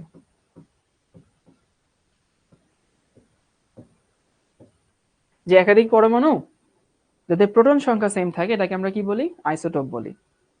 আচ্ছা, আফসার রহমান স্প্যামিং করেই যাচ্ছে যে ভাইয়া এই 93টা ইলেকট্রন কেন মাইনাস করছে? আফসার রহমান, একটু স্প্যামিং না করে একটু ব্রেনটাকে কাজে লাগো ভাইয়া।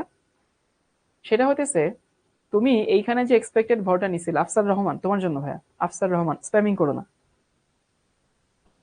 কই জেনেছিলাম? এই যে এখানে। আমি কি সেই ম্যাথটা বাদ দিয়ে দিচ্ছি নাকি? দাঁড়াও দাঁড়াও দাঁড়াও, এই যেটা, না এটা না।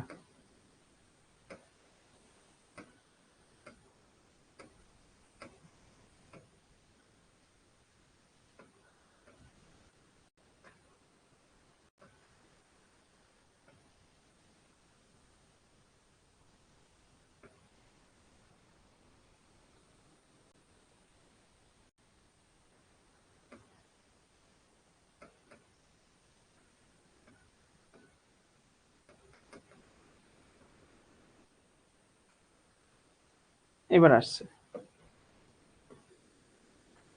দেখো ও জিজ্ঞেস করছে যে ভাইয়া এইখানে 93 ইলেকট্রন কেন মাইনাস করছেন। আচ্ছা, সেটা হইতেছে এইটা যে আমি এখানে বলছিলাম নিউক্লিয়াসের ভর প্রোটন এবং নিউট্রনের ভরের সমষ্টি থেকে কিছুটা কম হয়। তো এইটা হচ্ছে প্রোটন এবং নিউট্রনের ভর, ভালো কথা। কিন্তু এইখানে তো তোমার নিউক্লিয়াসের ভর নিতে হবে, তাই না? তুমি যেহেতু এইখানে নিউক্লিয়াসের ভর নিছো, এইখানেও হইতেছে নিউক্লিয়াসের ভর নিতে হবে। কিন্তু আমাদের তো প্রশ্নে নিউক্লিয়াসের ভর দেওয়া ছিল না। আফসারুর রহমান, তোমার জন্য এইখানে প্রশ্নে আমাকে পরমাণুর প্রকৃত ভর দেওয়া ছিল। তাহলে পরমাণুর প্রকৃত ভরকে আমি যদি ইলেকট্রনের ভর মাইনাস করি, পরমাণুর ভর থেকে ইলেকট্রনের ভর মাইনাস করো, তুমি তাইলে কার ভর পাবা? নিউক্লিয়াসের ভর পাবা। সো এইটা হচ্ছে প্রোটন নিউট্রনের ভর বা নিউক্লিয়াসের এক্সপেক্টেড ভর, এটা নিউক্লিয়াসের রিয়েল ভর। সো নিউক্লিয়াস নিয়ে যেমন তুর্য জিজ্ঞেস করছে 146 কই পাইছেন, স্প্যামিং করো না ভাইয়া। 146 যে কই পাইছে যে কতবার বলছি, সেটা হচ্ছে এইটা দেখো, 93টা হচ্ছে প্রোটন আর 239টা হচ্ছে ভর সংখ্যা। তাহলে বিয়োগ করো, দেখো বিয়োগ করো। এটাই তো বলতেছি, ব্রেইনকে কাজে লাগাও। তুমি যদি তোমার এই ব্রেইনকে আসলে অচল ভাবে রেখে দাও, তোমার ব্রেইন কোনোদিন অ্যাক্টিভ হবে না। এখানে তোমার প্রশ্ন জিজ্ঞেস করার লোক আছে, এক্সাম হলে প্রশ্ন জিজ্ঞেস করার লোক নাই। সো আব্দুল্লাহ জিজ্ঞেস করছে 237 কই আসছে বাবা, এই যে দেওয়া আছে 237, দেখো এই যে এখানে প্রশ্নে দেওয়া আছে। So, নিজের ব্রেনকে তুমি যদি কাজে না লাগাও, তোমার ব্রেন অ্যাক্টিভ হবে না। তোমার ব্রেন অটোমেটিক পরীক্ষার হলে অ্যাক্টিভ হয়ে যাবে না। ব্রেনকে কাজে লাগাইতে হয়, ব্রেনকে পুশ করতে হয়। কোনো জিনিস না পারলেই ঠাস করে প্রশ্ন করে ফেলতে হয় না, একটু জিজ্ঞেস করতে হয়, চিন্তা করতে হয়। এভাবেই তোমার চিন্তা শক্তি বাড়বে। আচ্ছা, এবার আসে হচ্ছে আইসোটোপ, আইসোবার, আইসোটোন। দেখো, আইসোটোপ, আইসোটোপে কোন সংখ্যা সেম থাকে? প্রোটন সংখ্যা সেম থাকে, তাই না? সো আইসোটোপে হচ্ছে প্রোটন সংখ্যা সেম, আমরা জানি। এটা নাম থেকে বোঝা যায়, আইসোটোপ শেষে পি আছে, পি মানে প্রোটন সংখ্যা সেম। আইসোবার মানে কি? আইসোবার মানে হতেছে ভর সংখ্যা সেম, মানে কি প্রোটন এবং নিউট্রন সংখ্যার যোগফলটা সেম থাকে। উদাহরণগুলো খেয়াল করো, হাইড্রোজেন, হাইড্রোজেন, হাইড্রোজেন। এই যে এখানে যে তিনটা আমি পরমাণু লেখা আছে, প্রত্যেকটার প্রোটন সংখ্যা এক এক করে, মানে এরা একজন আরেকজনের আইসোটোপ। আবার আইসোবারের ক্ষেত্রে দেখছো যে 40, এরও ভর সংখ্যা 40, এরও ভর সংখ্যা 40। যদি ভর সংখ্যা সেম হয় তাহলে আমরা কি করি? এটাকে আইসোবার বলি। এবার এসে আইসোটোন। আইসোটোন কোন সংখ্যা সেম থাকে? নিউট্রন সংখ্যা সেম থাকে। এই তিনটা একটু সবাই লিখে নাও। এগুলো তোমরা জানো, আমি জানি, 9-10 পড়া ছিল, 9-10 পড়ে আসা উচিত ছিল।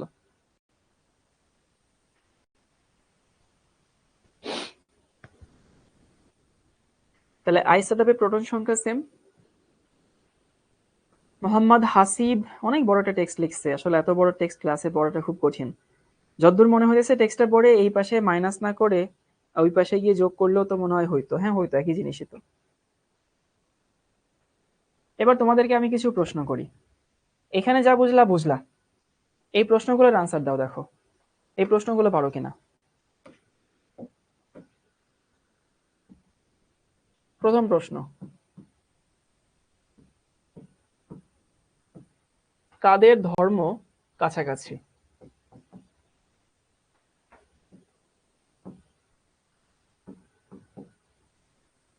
বলো। মানে আমি যদি দুইটা আইসোটোপ বলি, বা দুইটা আইসোটোন বলি, বা দুইটা আইসোবার বলি, এদের কাদের ধর্ম কাছাকাছি বলো তো? দেখি কি শিখছো 9-10-এ। আইসোটোপ নাকি আইসোবার নাকি আইসোটোন? তো যারা আসলে বুঝে পড়ছো তারা অনেক কিছু বুঝবা, যারা বুঝে পড়নি মুখস্থ করছে তারা আনসার পারবা না। উত্তর হচ্ছে আইসোটোপ। এখন ভাই এটা কেন, কেন আইসোটোপের ধর্ম কাছাকাছি? কারণ দেখো, আমরা জানি একটা পরমাণুতে তিনটা মূল কণিকা আছে, প্রোটন, নিউট্রন, ইলেকট্রন। এই তিনটা মূল কণিকার মধ্যে একটা পরমাণুর চরিত্র বহন করে কে? প্রোটন সংখ্যা না? বুঝো তো, যে একটা পরমাণুর চরিত্র বহন করে হচ্ছে প্রোটন সংখ্যা। তো আইসোটোপে কি থাকে? প্রোটন সংখ্যাই সেম থাকে। ইনফ্যাক্ট দেখো, হাইড্রোজেনের আইসোটোপ হাইড্রোজেনই হয়, সোডিয়ামের আইসোটোপ সোডিয়ামই কিন্তু হয়, বুঝছো? সোডিয়ামের আইসোটোপ কিন্তু ম্যাগনেসিয়াম হয় না। কিন্তু খেয়াল করছো যে আর্গনের আইসোবার ক্যালসিয়াম, এদের ধর্ম তো জীবনও কাছাকাছি হবে না। আবার দেখো সোডিয়ামের আইসোবার কি? আইসোটোন হতেছে ম্যাগনেসিয়াম। যেহেতু প্রোটন সংখ্যা সেম থাকে এই জন্য আইসোটোপের ধর্ম কাছাকাছি হয়। নেক্সট প্রশ্ন,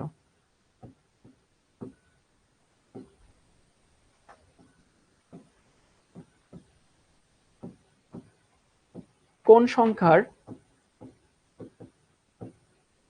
পার্থক্যের জন্য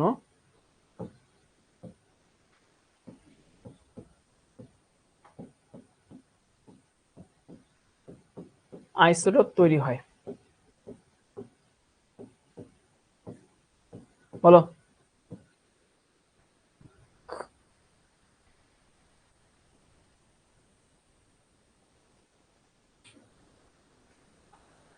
কোন সংখ্যার পার্থক্যের জন্য আইসোটোপ তৈরি হয়?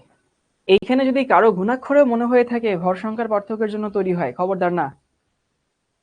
আনসার হচ্ছে কি? আনসার হচ্ছে নিউট্রন সংখ্যা। ভাই কেন? ভাই ভর সংখ্যা না নিজে কোনো সংখ্যা না, ভর সংখ্যা দুইটা সংখ্যার যোগফল। যেমন ধর আমি যদি বলি যে তোমার কাছে দেখে মনে হয় এর ভর সংখ্যা 1, এর ভর সংখ্যা 2, এর ভর সংখ্যা হচ্ছে 3, মানে ভর সংখ্যা ভিন্ন হয়েছে, কিন্তু ভর সংখ্যা তো নিজে কোনো সংখ্যা না, ভর সংখ্যা দুইটা সংখ্যার যোগফল। সো কেউ যদি এখানে ভর সংখ্যা আনসার দাও, তারা কিন্তু আনসার নিবেন না। তাহলে কোন সংখ্যার পার্থক্যের জন্য আইসোটোপ তৈরি হয়? আনসার হচ্ছে নিউট্রন সংখ্যা, কারণ একাধিক আইসোটোপের মধ্যে নিউট্রন সংখ্যা সব থেকে বেশি ভ্যারি করে। তাহলে আমরা আইসোটোপ, আইসোটোন, আইসোবার দেখছি, আরো কিছু আইসো দেখি। সবাই একটু লিখে নাও, আইসো ইলেকট্রনিক। আইসো শব্দের অর্থ হচ্ছে সেম, বুঝছো? সবাই একটু লিখে নাও, আইসো ইলেকট্রনিক।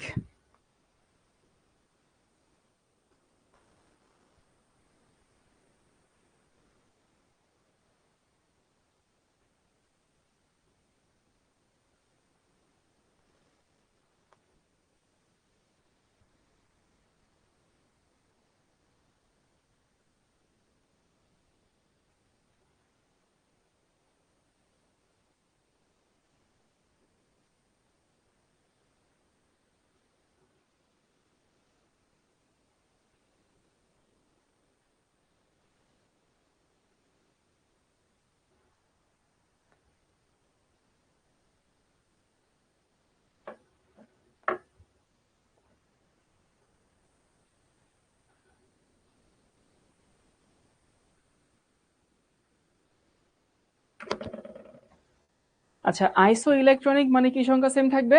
ইলেকট্রনিক সংখ্যা সেম থাকবে, ইলেকট্রন সংখ্যা সেম থাকবে। যেমন আমি এখানে যে তিনটা পরমাণু বা আয়ন লিখছি, দেখো তো, সোডিয়াম প্লাসের ইলেকট্রন সংখ্যা কত? 10, নিয়নের ইলেকট্রন সংখ্যাও 10, ফ্লোরাইড আয়নের ইলেকট্রন সংখ্যাও 10। তাহলে আমি কি বলতে পারি? এরা সবাই হতেছে আইসো ইলেকট্রনিক, মানে সবার ইলেকট্রন সংখ্যা কি? ইলেকট্রন সংখ্যা হচ্ছে সেম। সো এগুলো খুব ইজি পিজি জিনিস। তোমাদের বইতে আরেকটা জিনিস আছে, সবাই একটু লিখে নাও, আইসো স্টার।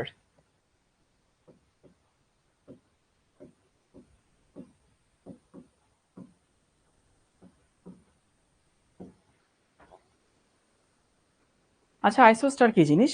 দেখবা বাজারে প্রচলিত কোনো কোনো বইয়ে আছে, বা হচ্ছে হয়তো কোনো কোনো কলেজে পরীক্ষা আসতে পারে। আইসোস্টার হচ্ছে যদি কখনো এরকম হয় যে কখনো কখনো দেখা যায় দুইটা অণু আছে, দুইটা অণুর মোট ইলেকট্রন সংখ্যা যদি সেম থাকে, তখন সেটাকে আমরা কি বলি? আইসোস্টার বলি। সবাই একটু লিখে নাও যে একাধিক অণুর ইলেকট্রন সংখ্যা সেম, একাধিক অণুর ইলেকট্রন সংখ্যা সেম। আইসো ইলেকট্রনিক কিন্তু পরমাণু বা আয়নের ইলেকট্রন সংখ্যা সেম বলছিলাম, আর এখানে অণুর ইলেকট্রন সংখ্যা সেম। পার্থক্যটা খেয়াল করো।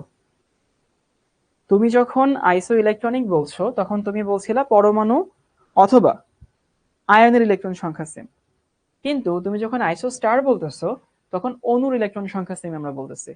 কিরকম ভাইয়া? উদাহরণ যদি দেই, যেমন ধরো একটা হচ্ছে নাইট্রাস অক্সাইড, আরেকটা হচ্ছে কার্বন ডাই অক্সাইড। চলো ইলেকট্রন সংখ্যা বের করি। আচ্ছা, নাইট্রোজেনের ইলেকট্রন সংখ্যা কয়টা? দুইটা নাইট্রোজেন আছে, তার ইলেকট্রন সংখ্যা হচ্ছে 7 দুগুণা 14টা, তাই না? একটা নাইট্রোজেনের 7টা, দুইটা হইতেছে 7 দুগুণে 14টা। আর অক্সিজেন কয়টা? অক্সিজেন হচ্ছে 16টা। 16 না, অক্সিজেন হচ্ছে 8টা। তাহলে দেখো তো মোট ইলেকট্রন সংখ্যা কয়টা? যোগ করলে 14 আর কত থাকে? 22 থাকে না?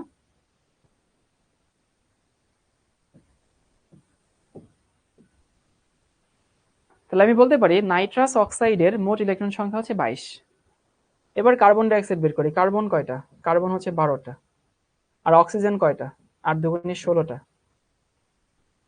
কার্বন 12টা না, সরি কার্বন তো 6টা, কি লিখতেছি রে ভাই। তাহলে এখানে যোগ করলে কয়টা থাকে, এখানে থাকে হচ্ছে 22টা। এই যে যদি এরকম হয় যে দুইটা অণুর ইলেকট্রন সংখ্যা সেম, তখন সেটাকে আমরা, দুইটা না একাধিকও হতে পারে, তখন সেটাকে আমরা কি বলি, সেটাকে আমরা বলি হইতেছে আইসোস্টার। ওকে, তারপরে তোমাদের বইতে হয়তো আরেকটা জিনিস তুমি হয়তো পড়তে পারো, সেটা হচ্ছে এইটা, আইসোমার।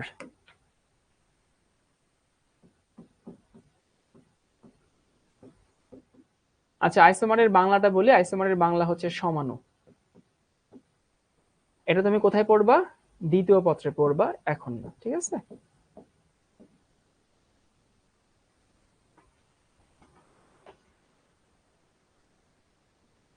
মানে এই জিনিসটা হচ্ছে আমরা প্রথম পত্রে পড়বো না, আমরা দ্বিতীয় পত্রে পড়বো। তাইলে আমরা কি কি শিখলাম, একটা হচ্ছে আইসোটোপ, প্রোটন সংখ্যা সেম থাকবে, একটা আইসোবার, ভর সংখ্যা সেম থাকবে, একটা আইসোটোন, নিউট্রন সংখ্যা সেম থাকবে, একটা আইসো ইলেকট্রনিক, ইলেকট্রন সংখ্যা সেম থাকবে। সো আইসো ইলেকট্রনিক যদি আমি বলি, তখন আমি বলতেছি যে পরমাণু অথবা আয়ন, ওদের ইলেকট্রন সংখ্যা সেম থাকবে। আইসো স্টার যদি বলি, একাধিক অণুর ইলেকট্রন সংখ্যা সেম থাকবে। আরেকটা হইতেছে আইসোমার, আইসোমার মানে হচ্ছে সমাণু, এটা তোমরা দ্বিতীয় পত্রে পড়বা যুগযুগের মধ্যে। এবার সবাই একটু লিখে নাও, গড় আইসোটোপিক ভর, গড় আইসোটপিক, আইসোটোপিক ভর।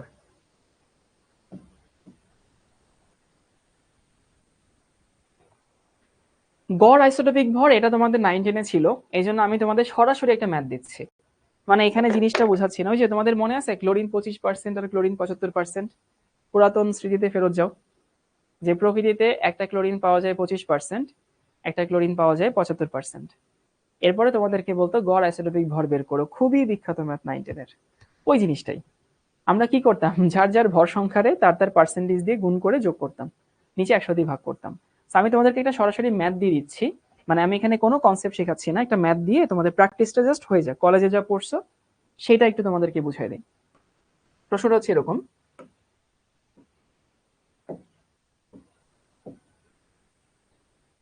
প্রকৃতিতে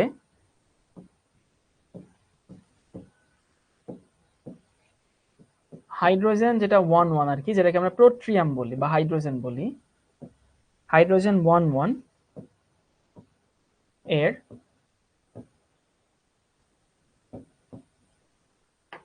শতকরা পরিমাণ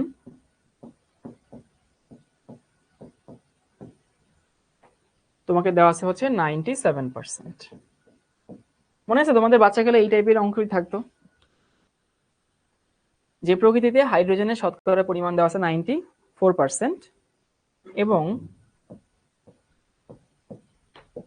এর গড় আইসোটোপিক ভর, গড় আইসোটোপিক ভর, এই মানটা দেওয়া আছে হচ্ছে এইটা 1.032 এত এমইউ।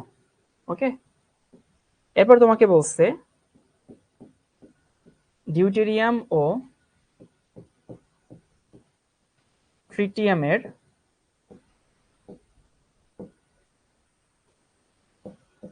শতকরা পরিমাণ, এই হচ্ছে প্রশ্ন।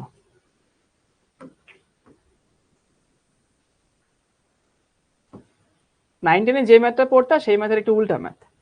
9-10 তোমাদের পার্সেন্টেজ দেওয়া থাকতো, গড় আইসোটোপিক ভর বের করতা, আর এখানে গড় আইসোটোপিক ভর দেওয়া আছে, পার্সেন্টেজ বের করতে হবে, এই হচ্ছে ডিফারেন্স।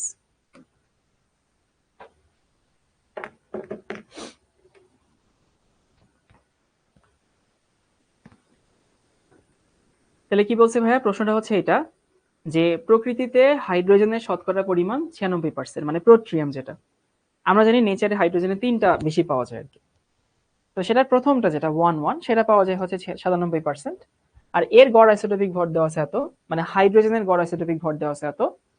তাহলে আমি বললাম যে হইতেছে 1-2-1-3, এদের গড় শতকরা পরিমাণ কত। এখন আমরা নর্মালি কি জানি, উপরে মানে তুমি যে হচ্ছে যে একটা দাগ টানো, সেই দাগের উপরে যাই হইতেছে যার যার পার্সেন্টেজ ইন্টু হচ্ছে ভর সংখ্যা। তো আমি একটু ধরে নিচ্ছি।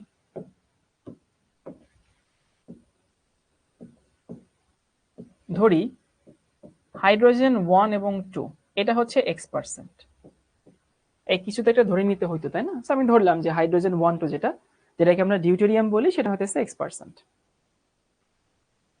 তাহলে হাইড্রোজেন 1 3 কি হবে? কাঁচা বাচ্চারা মোট তো 100, তাই না? মাইনাস ওইটা কত পার্সেন্ট? 97%। তাহলে ওইটা যদি 97% থাকে আর এটা হইতেছে x%, তাহলে বিয়োগ করলেই তো হয়, তাই না? এটা খুবই খুবই সহজ জিনিস। তাহলে আলটিমেটলি কি থাকে? 3 - x% থাকে। 3 - x এত পার্সেন্ট। এবার অনেকে বলবে যে ভাই আমি একটা x ধরবো একটা y ধরবো। তুমি চাইলে ধরতেই পারো, তখন অঙ্ক কঠিন হয়ে যাবে। শুধু শুধু এক্সট্রা তুমি হচ্ছে আননোন রাশি কেন নিবে অঙ্কে? অঙ্কে এমনিতেই জীবনে ভাই মানে ঝই ঝামেলার অভাব নাই। তারপর যদি তুমি একটা এক্সট্রা করে হচ্ছে আননোন রাশি নিয়ে আসো, তোমার জীবনকে এগুলো ঝামেলাপূর্ণ করে দিবে। আমরা সেদিকে যাব না। এবার চলো ম্যাথটা সলভ করি। আমাকে কত দেওয়া আছে? 1.032 সমান, উপরে যার যার পার্সেন্টেজের সাথে আমি ভর সংখ্যা গুণ করব। তাহলে দেখো এই যে 1 এটা আছে 97%, তাহলে 97 গুণন হচ্ছে 1 প্লাস এটা হচ্ছে ভর সংখ্যা 2, 2 এর সাথে ওর পার্সেন্টেজ গুণ করব x দিয়ে, তার মানে এখানে কত হবে? 2x। এই যে এর ভর সংখ্যা 3, ওর পার্সেন্টেজ কত? 3 - x, তাহলে কি হবে এখানে? 3 × 3 - x। আর নিচে অবশ্যই কি হবে? নিচে হচ্ছে কনস্ট্যান্ট একটা সংখ্যা, সেটা হচ্ছে 100। এই যে 9 10 ছিল এই জিনিসটা। এবার তুমি যদি এখান থেকে সমাধান করো, তাহলে তুমি x এর মানটা পাবো হচ্ছে এইটা 2.8, এই মানটা আসে। সো x এর মান যদি 2.8 থাকে, তাহলে আমাদের আনসার কি? আমার আনসার হচ্ছে এইটা। আমি এটুকু বলতে পারলাম যে আমাদের যে হাইড্রোজেন আছে, মানে ডিউটেরিয়াম যেটা আর কি, হাইড্রোজেন 1 2 এটা হচ্ছে 2.8%, আর হচ্ছে হাইড্রোজেন 1 3 এটা হচ্ছে 0.2%। ওই যে বিয়োগ করো আর কি। তো এই হচ্ছে আমাদের আনসার, একদম ইজি পিজি।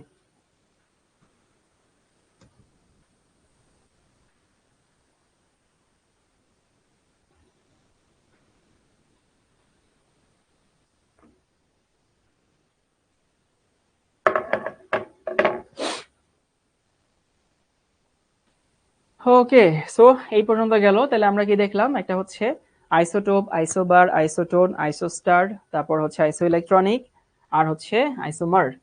তারপর দেখলাম গড় আইসোটোপিক ভর। এবার অনেক তো ঠাম্মা করছে, এখন তোমাদেরকে কিছু হোমওয়ার্ক দেই।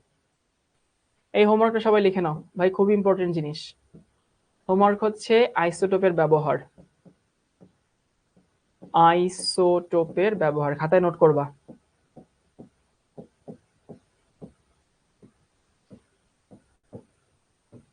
ক্লাসে ভাইয়া পড়াচ্ছেন না মানে যেটা ইম্পর্টেন্ট না তা না ভাই, এটা অনেক ইম্পর্টেন্ট পরীক্ষার জন্য।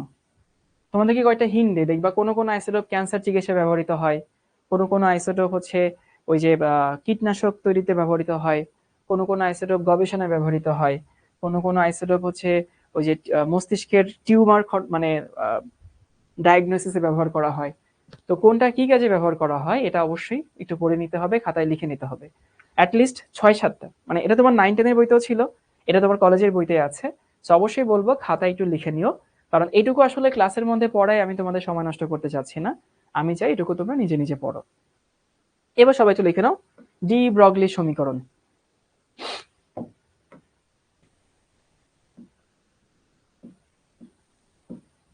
ডি ব্রগলির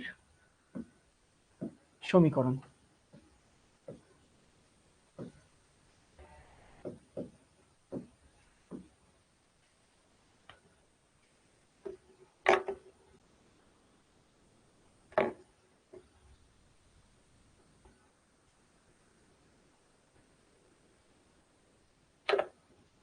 এখন দেখো তো ডি ব্রগলির সমীকরণটা আসলে আমাদেরকে কি বলে? তোমাদেরকে মনে আছে যে বোর মডেলের অনেক লিমিটেশন ছিল। সো বোর মডেলে যে লিমিটেশন গুলো ছিল সেই লিমিটেশন গুলোর মধ্যে একটা ছিল যে হচ্ছে এটা ইলেকট্রনকে কণা হিসেবে চিন্তা করছে, মনে আছে? সবাইকে একটু মনে করাই দিতে চাই। বোর মডেলের যে লিমিটেশনটা ছিল সেই লিমিটেশনের মধ্যে একটা লিমিটেশন ছিল হচ্ছে যে বোর মডেল ইলেকট্রনকে শুধু কণা হিসেবে কনসিডার করছে, কিন্তু প্র্যাকটিক্যালি ইলেকট্রন কণা না। প্র্যাকটিক্যালি ইলেকট্রনের দুটো ধর্ম আছে, কণা ধর্ম আছে, তরঙ্গ ধর্ম আছে। বিশ্বাস করো, শুধু ইলেকট্রন না, পৃথিবীর যত বস্তু গতিশীল আছে, যেমন ধরে যে আমি যে নাড়াচড়া করতেছি, আমার মধ্যে একটা কণা ধর্ম আছে, আমার মধ্যেও একটা তরঙ্গ ধর্ম আছে। আমি তোমাদেরকে ফিল করায় দেখাবো, প্রমাণ করে দেখাবো যে পৃথিবীর সব বস্তুই কণা, পৃথিবীর সব বস্তুই হচ্ছে তরঙ্গ। ওই জিনিসটাকে কি বলে জানো? ওই জিনিসটাকে বলা হয় ওয়েভ পার্টিকেল ডুয়ালিটি। এই বাংলায় বলা হয় তরঙ্গ কণার দ্বিত্বতা। তো আমাদের যে ডি ব্রগলি সাহেব যে সমীকরণটা দিছিল, সেই সমীকরণটা আসলে আমাদেরকে কি ইন্ডিকেট করে জানো? সেটা হচ্ছে এইটা, তরঙ্গ কণার দ্বিত্বতা, বা ইংলিশে বলা হয় ওয়েভ পার্টিকেল ডুয়ালিটি। মানে একটা ইলেকট্রনের তরঙ্গ ধর্ম আছে, একটা ইলেকট্রনের কণা ধর্ম আছে। শুধু ইলেকট্রন বলে কথা না, পৃথিবীর যত বস্তু গতিশীল আছে, পৃথিবীর যত গতিশীল বস্তু আছে, প্রত্যেকটা গতিশীল বস্তুরই একটা কণা ধর্ম আছে, একটা তরঙ্গ ধর্ম আছে। আমরা কোনোটা আমলে নেই, কোনোটাকে আমলে নেই না। জিনিসটা এতটা ইন্টারেস্টিং, মানে তোমাদের পড়ানোর পরে দেখবে তোমার ভালো লাগবে। খালি আমি 2-3টা প্রশ্ন একটু বের করছি। উনি আমাদেরকে যে ইকুয়েশনটা দিছিল সেই ইকুয়েশন ছিল হচ্ছে এইটা, যে ল্যামডা সমান হচ্ছে h/mv। ওকে, সো ল্যামডা সমান h/mv। এখন দেখো, ওনার ইকুয়েশন দিয়ে আসলে প্রথমে আমরা এটা বুঝতে পারি যে ইলেকট্রনের মধ্যে দুইটা ধর্মই আছে। আচ্ছা কাঁচা বাচ্চারা, ল্যামডা কার থাকে? এই যে ল্যামডা, মানে ল্যামডা কার থাকে? কণার থাকে না তরঙ্গের থাকে? চিন্তা করো তো।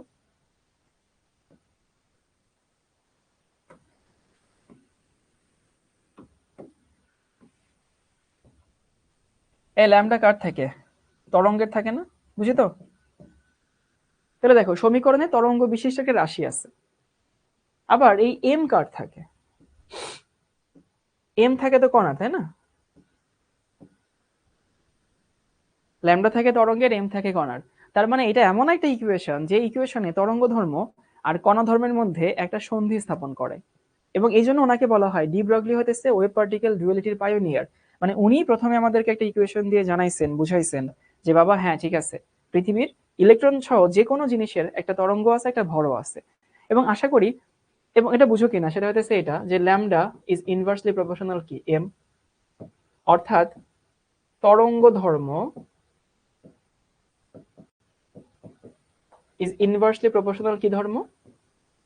কণা ধর্ম।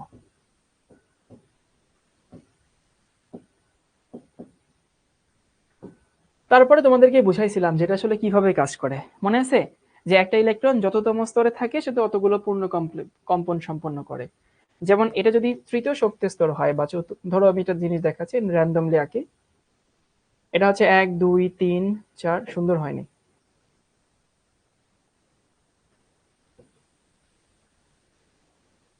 এখনো সুন্দর হয়নি? আয় হায় রে, ধরো এখনো সুন্দর হয়নি, এখনো সুন্দর হয়নি। 1 2 3 4 5, এখানে n সমান হচ্ছে 5। মানে জিনিসটা কিরকম? একটা ইলেকট্রন নিজে হচ্ছে কণা, তার একটা ভর আছে, কিন্তু সে যখন কক্ষপথে পরিভ্রমণ করে সে তরঙ্গাকারে পরিভ্রমণ করে। এবং কিভাবে পরিভ্রমণ করে? সে যততম শক্তি স্তরে থাকে ততগুলো পূর্ণ কম্পন সম্পন্ন করে। আমি যে এখানে 5টা আঁকছি, তোমার 5টা আঁকতে হবে এমন কোনো কথা নেই, তুমি তোমার মতো করে আঁকো। আগে আঁকো, তারপরে এন সমান দাও। কারণ আঁকতে গেলে যে তুমি 5টা আঁকবে না 6টা আঁকবে, এটা তো তুমিও জানো না, এটা কেউ জানে না। তো তুমি তোমার মতো করে আঁকো আন্দাজে, তারপরে হচ্ছে একটা এন সমান দিয়ে দাও, যেরকমটা হয় আর কি, বুঝছো? এখন দেখো, এই যে আমি তোমাদের এখানে কথা বলতেছি, সাউন্ড রেজে একটা জলজন্ত মানুষ, সাউন্ড রেজের একটা ভর আছে। তো সাউন্ড রেজের একটা ভর আছে মানে সাউন্ড রেজে গতিশীল, সাউন্ড রেজের একটা তরঙ্গ ধর্ম আছে। কিন্তু আমার তরঙ্গ ধর্মটা তুমি টের পাচ্ছ না। তো আমি তোমাদেরকে এটা একটু এখন বুঝাবো যে তরঙ্গ ধর্ম আর কণা ধর্ম সব বস্তুর মধ্যে যদি থাকে, তারপর আমরা সবসময় কেন টের পাই না। তো তোমাদেরকে একটা ম্যাথ আমি দেই, এই ম্যাথটা একটু সবাই সলভ করো। তাহলে বুঝতে পারবা।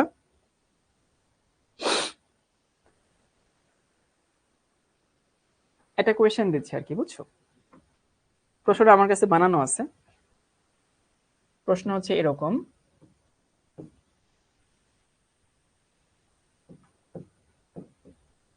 66 কেজি, এটা আমার ওজন, আসলে আমার ওজন এটা 66 কেজি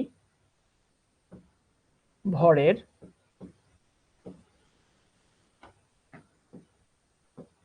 সাউন্ড রেজা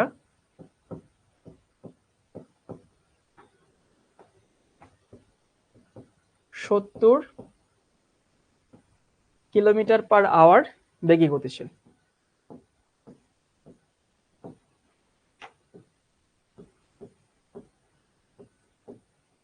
ওকে, ধরো যে কোনো একটা গাড়িতে আমি আসি, তো হচ্ছে 66 কেজি ভরের সাউন্ড রেজা 70 কিলোমিটার পার আওয়ার বেগে গতিশীল, এরকম একটা প্রেক্ষাপট তোমাকে দেওয়া আছে বা একটা প্লট তোমাকে দেওয়া আছে।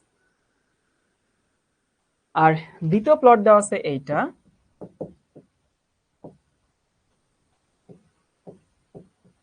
একটি ইলেকট্রন সেও ওই সেম 70 কিলোমিটার পার আওয়ার বেগে গতিশীল।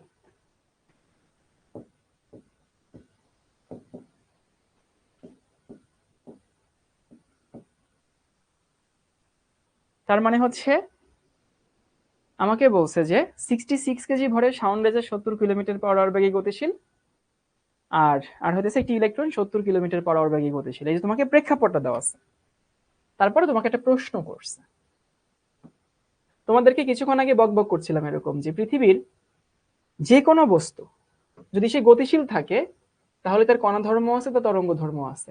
তাহলে সাউন্ড রেজারও একটা তরঙ্গ ধর্ম আছে, কণা ধর্ম তো অবশ্যই আছে, তো বুঝতেই পারছো, যার ভর আছে তার কণা ধর্ম আছে। তো সাউন্ড রেজারও একটা তরঙ্গ ধর্ম আছে, আবার হইতেছে এই যে ইলেকট্রনের একটা তরঙ্গ ধর্ম আছে। ওবায়দুল্লাহ বলছে মনে হয় না যে আপনি 66, কি মনে হয়, বেশি মনে হয় না কম মনে হয়? আচ্ছা, প্রশ্ন হচ্ছে যে দুটি ক্ষেত্রে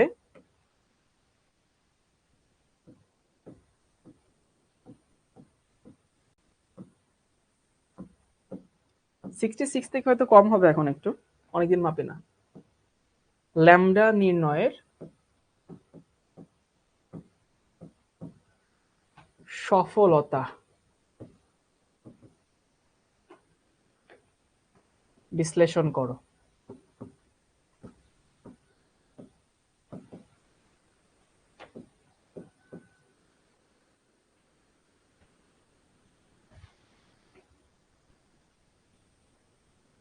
তো দুইটা ক্ষেত্রে তোমাকে ল্যামডা নির্ণয়ের যে সফলতা বের করতে বলছে। তার মানে সাউন্ড রেজেরও একটা ল্যামডা আছে, ওই ইসেরও একটা ল্যামডা আছে, ইলেকট্রনের একটা ল্যামডা আছে, তোমাকে এটা বিশ্লেষণ করতে হবে। নাহিয়ান বলছে স্যার আমার নানু আপনার ক্লাস করতেছে। ওকে, নানুকে সালাম দিও আমার, আসসালামু আলাইকুম নানু।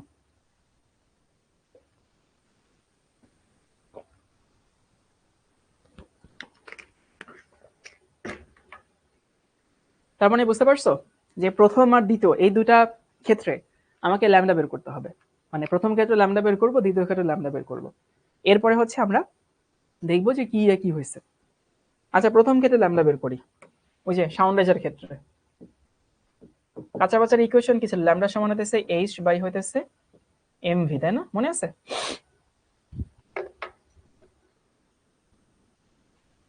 এইচ বাই এমভি হচ্ছে আমার ল্যামডার মান। ওকে, ভালো কথা। যদি ভ্যালু বসাই, এইচ এর মান কত? এইচ এর মান হইতেছে এটা 6.626 10 টু দি পাওয়ার মাইনাস 34। আমি এবার এসআই তে নিচ্ছি। এরপরে হচ্ছে এম এর মান কত? এম এর মান হচ্ছে 70, সরি 70 না, 66 কেজি। আর ভি এর মান কি তোমরা কি জানো যে কিলোমিটার পার আওয়ার কে 3.6 দিয়ে ভাগ করলে মিটার পার সেকেন্ড হয়? এই শর্টকাটটা সবাই একটু একটু হইতেছে মনে রাখবা, যে আমি যদি হচ্ছে স্পিডকে কিলোমিটার পার আওয়ার যেটা থাকে সেটাকে যদি 3.6 দিয়ে ভাগ করি, ওটা একবারে হইতেছে মিটার পার সেকেন্ড হয়। ওকে, তাহলে এখানে থাকে হচ্ছে এই মানটা, আমার কাছে হিসাবটা করা আছে।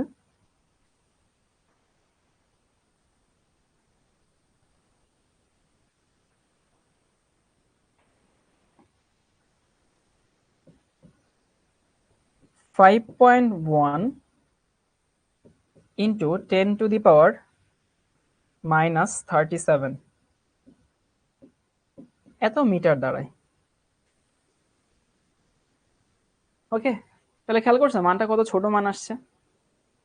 এখন এই মানটা যে কি ভালো মান না খারাপ মান সেটা একটু পরে বুঝবো। তুমি এটা ভালো মতো বুঝতে পারবা যখন তুমি হচ্ছে এই পাশেটা দেখবা।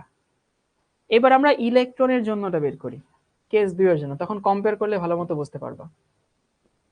ল্যামডা সমান হতেছে h/mv। তাহলে h এর মান তো h এর মান যা ছিল তাই, 6.626 10⁻⁻34, m হচ্ছে 9.11 10⁻⁻31, আর v হইতেছে যে 70 কিলোমিটার, মানে 70 ভাগ হচ্ছে 3.6। এইখানে যে মানটা থাকে সেই মানটা থাকে হচ্ছে এইটা, 3.74 10⁻⁻5 মিটার। এটুকু সবাই লিখে নাও, তারপরে কিছু জরুরি কথা আছে।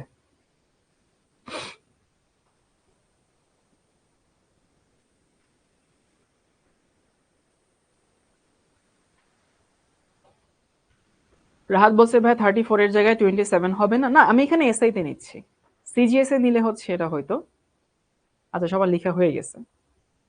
এবার তোমরা কি এগুলো জানো যে হচ্ছে আমাদের যে তাড়িৎ-চুম্বক বর্ণালী মনে আছে, যে ওই যে এক্স রে, গামা রে, তারপরে হচ্ছে ইউভি, তারপরে দৃশ্যমান, তারপরে হচ্ছে এই যে এরকম একটা রেঞ্জ ছিল না, মনে আছে ছোটবেলায় পড়ছিলা? এক পাশে ছিল হচ্ছে গামা, তারপর এক্স, তারপর ইউভি, তারপরে হচ্ছে কি বলে দৃশ্যমান, তারপর হচ্ছে মাইক্রো, তারপর রেডিও, এই টাইপের একটা জিনিসপত্র ছিল। এবং তোমাদের সেখানে মনে আছে কিনা, যদি কারো মনে থেকে থাকে, যে দৃশ্যমানের যে ওয়েভলেন্থ, সেই ওয়েভলেন্থ ছিল 400 ন্যানোমিটার থেকে 700 ন্যানোমিটার, বা 380 থেকে 680, অনেক জিনিস অনেকে জানতো। তাহলে আমাদের মানুষের যে চোখ, বা আমরা নর্মালি যে ওয়েভলেন্থ আমরা বুঝি, বা নর্মালি যে ওয়েভলেন্থ নিয়ে আমরা কাজ করি, বা যে ওয়েভলেন্থ আমরা দেখে অভ্যস্ত, সেটা হচ্ছে মোটামুটি এরকম 400, 700, 1000, 1200, 1 ন্যানোমিটার, 2 ন্যানোমিটার, এইগুলো হচ্ছে আমাদের পরিচিত, বুঝছো? আমরা এই অংশটুকু নিয়ে কাজ করি। তো তুমি যদি এই মিটার থেকে তুমি যদি ন্যানোমিটার বানাতে চাও, ন্যানোমিটার কেন বানাচ্ছি, ন্যানোমিটার বানাচ্ছি তুমি যেন ফিল করতে পারো। তাহলে মিটার থেকে ন্যানোমিটার বানাইতে গেলে 10⁻⁹ কি করতে হয়, 9 দিয়ে গুণ করতে হয়। সো 10⁻⁹ থেকে তুমি যদি গুণ করো, তাহলে এখানে কি থাকে জানো, 37405 এত ন্যানোমিটার আসে। এই যে 37405, এটা আসলে কি পড়ে জানো, এটা হচ্ছে মাইক্রোওয়েভ আসে, মাইক্রোওয়েভ। মাইক্রোওয়েভ হইতেছে তুমি যে চালাও না, ওই যে ওয়াইফাই চালাও না, সেই ওয়াইফাই কিন্তু একটা মাইক্রোওয়েভ, বুঝছো? মানে আমি বুঝাতে চাচ্ছি যে ইলেকট্রনের ক্ষেত্রে তুমি এমন একটা মান পাইলা, এমন একটা মান পাইলা, যে মানটা আসলে হইতেছে মোটামুটি রিয়েলিস্টিক মান, যে মানটা আমরা চিনি, যে মানটা আমরা জানি, যে মানটা বাস্তবে ব্যবহার করা হয়, বুঝো কিনা? কারণ এই রেঞ্জটা আসলে মাইক্রোওয়েভের ক্ষেত্রে মোটামুটি হয়।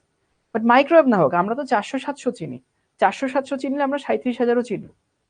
কিন্তু এইখানে যে মান বের হয়েছে ভাই, তুমি ন্যানোমিটার নাও আর যা নাও না কেন ভাই, এইটা কি আসলে কোনো বাস্তব মান? বা এই ওয়েভলেন্থটা এতটা ছোট, এতটা ছোট, যে হইতেছে এই ওয়েভলেন্থটা আসলে প্র্যাকটিক্যাল কিছু না।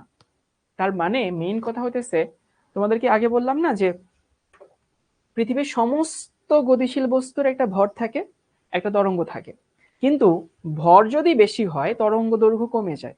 তো দেখো তরঙ্গ দৈর্ঘ্য কমে কমে এমন জায়গায় গেছে, সাউন্ড রেজার ক্ষেত্রে তরঙ্গ দৈর্ঘ্য কমে কমে এমন জায়গায় গেছে যে তার যে ওয়েভলেন্থ আছে এটা আসলে নাই বললেই চলে। এই তরঙ্গ কোনো তরঙ্গ নাকি, এত ছোট তরঙ্গ দৈর্ঘ্য, বুঝতে পারছো কি? এই জন্য পৃথিবীর সবকিছুর ভর আছে, সবকিছু তরঙ্গ আছে, বাট যার ভর ছোট, ইলেকট্রনের মতো কণা যেগুলো আছে, যাদের ভর ছোট, ওদের ক্ষেত্রে তরঙ্গটা টের পাওয়া যায়। যাদের ভর বড়, ওদের ক্ষেত্রে সেটা টের পাওয়া যায় না। সবাই কি বুঝতে পারছি যে কনসেপ্টটা? তাহলে কনসেপ্টটা হচ্ছে এইটা। তাহলে ভর বিশ্লেষণ কোনটা? সেটা হচ্ছে এইটা, যে ভর যাদের ভর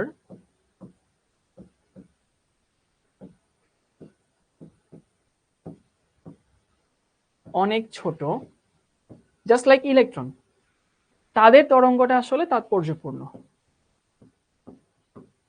তাদের তরঙ্গ ধর্ম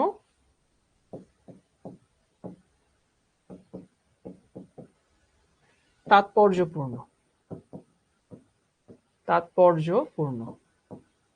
কিন্তু এই যে সাউন্ড বেজের মতো যাদের ভর 50-60 কেজি 70 কেজি, এদেরও তরঙ্গ ধর্ম আছে, কিন্তু ওইটা তাৎপর্যপূর্ণ না। বুঝিয়াছি সবাই? একটা সত্যি কথা বলবো, এটা কনফেস করি তোমাদের। আজকে যে টপিকটা আসলে আমি মাথায় সেট করে নিয়ে আসছিলাম, হচ্ছে কি জানো, আমি শুধু ভর ত্রুটি পড়াবো, বুঝছো? জাস্ট ভর ত্রুটি পড়াবো, আর ভর ত্রুটি ম্যাথ করাবো, আর তোমাদেরকে হইতেছে আইসোটোপ আইসোবার এইগুলো নিয়ে একটু কথা বলবো, বুঝছো? এটা আমি প্ল্যান করে আসছিলাম, কিন্তু দেখি এইগুলো পড়াইতে আমার 1 ঘন্টা লাগছে মাত্র।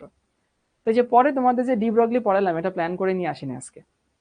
তো প্ল্যান করে নিয়ে আসিনি, বাট তারপরে দেখলাম সময় আছে, পড়াই দিই। এই জন্য তোমাদের যতটুকু প্ল্যান করে নিয়ে আসছিলাম তার থেকে একটু বেশি পড়ালাম আজকে। সমস্যা নাই। যাই হোক, আগামী ক্লাসে দেখা হবে ইনশাল্লাহ। আগামী ক্লাসে আরো সব এক্সাইটিং এক্সাইটিং জিনিস নিয়ে হইতেছে আমরা আসবো। তো ভালো থেকো সবাই। আর বেশি জ্বালাচ্ছি না, 10:30 ক্লাস শেষ হওয়ার কথা, প্রায় বেজে গেছে। তো তোমাদের কাজ হচ্ছে বই খুঁটে খুঁটে খাতায় যেটুকু পড়ানো হয়েছে সেটুকু পড়া, অন্য এদিক ওদিক যাবা না। কারণ তোমাদের 9-10 এর পড়াশোনা আর এখানকার পড়াশোনা একটু আলাদা, খাতার সাথে টপিক মিলাই পড়তে হয়, তা না হলে কিন্তু হারাই যাবা বইয়ে। ওকে ভাইয়া, ভালো থেকো সবাই। আল্লাহ হাফেজ সবাইকে।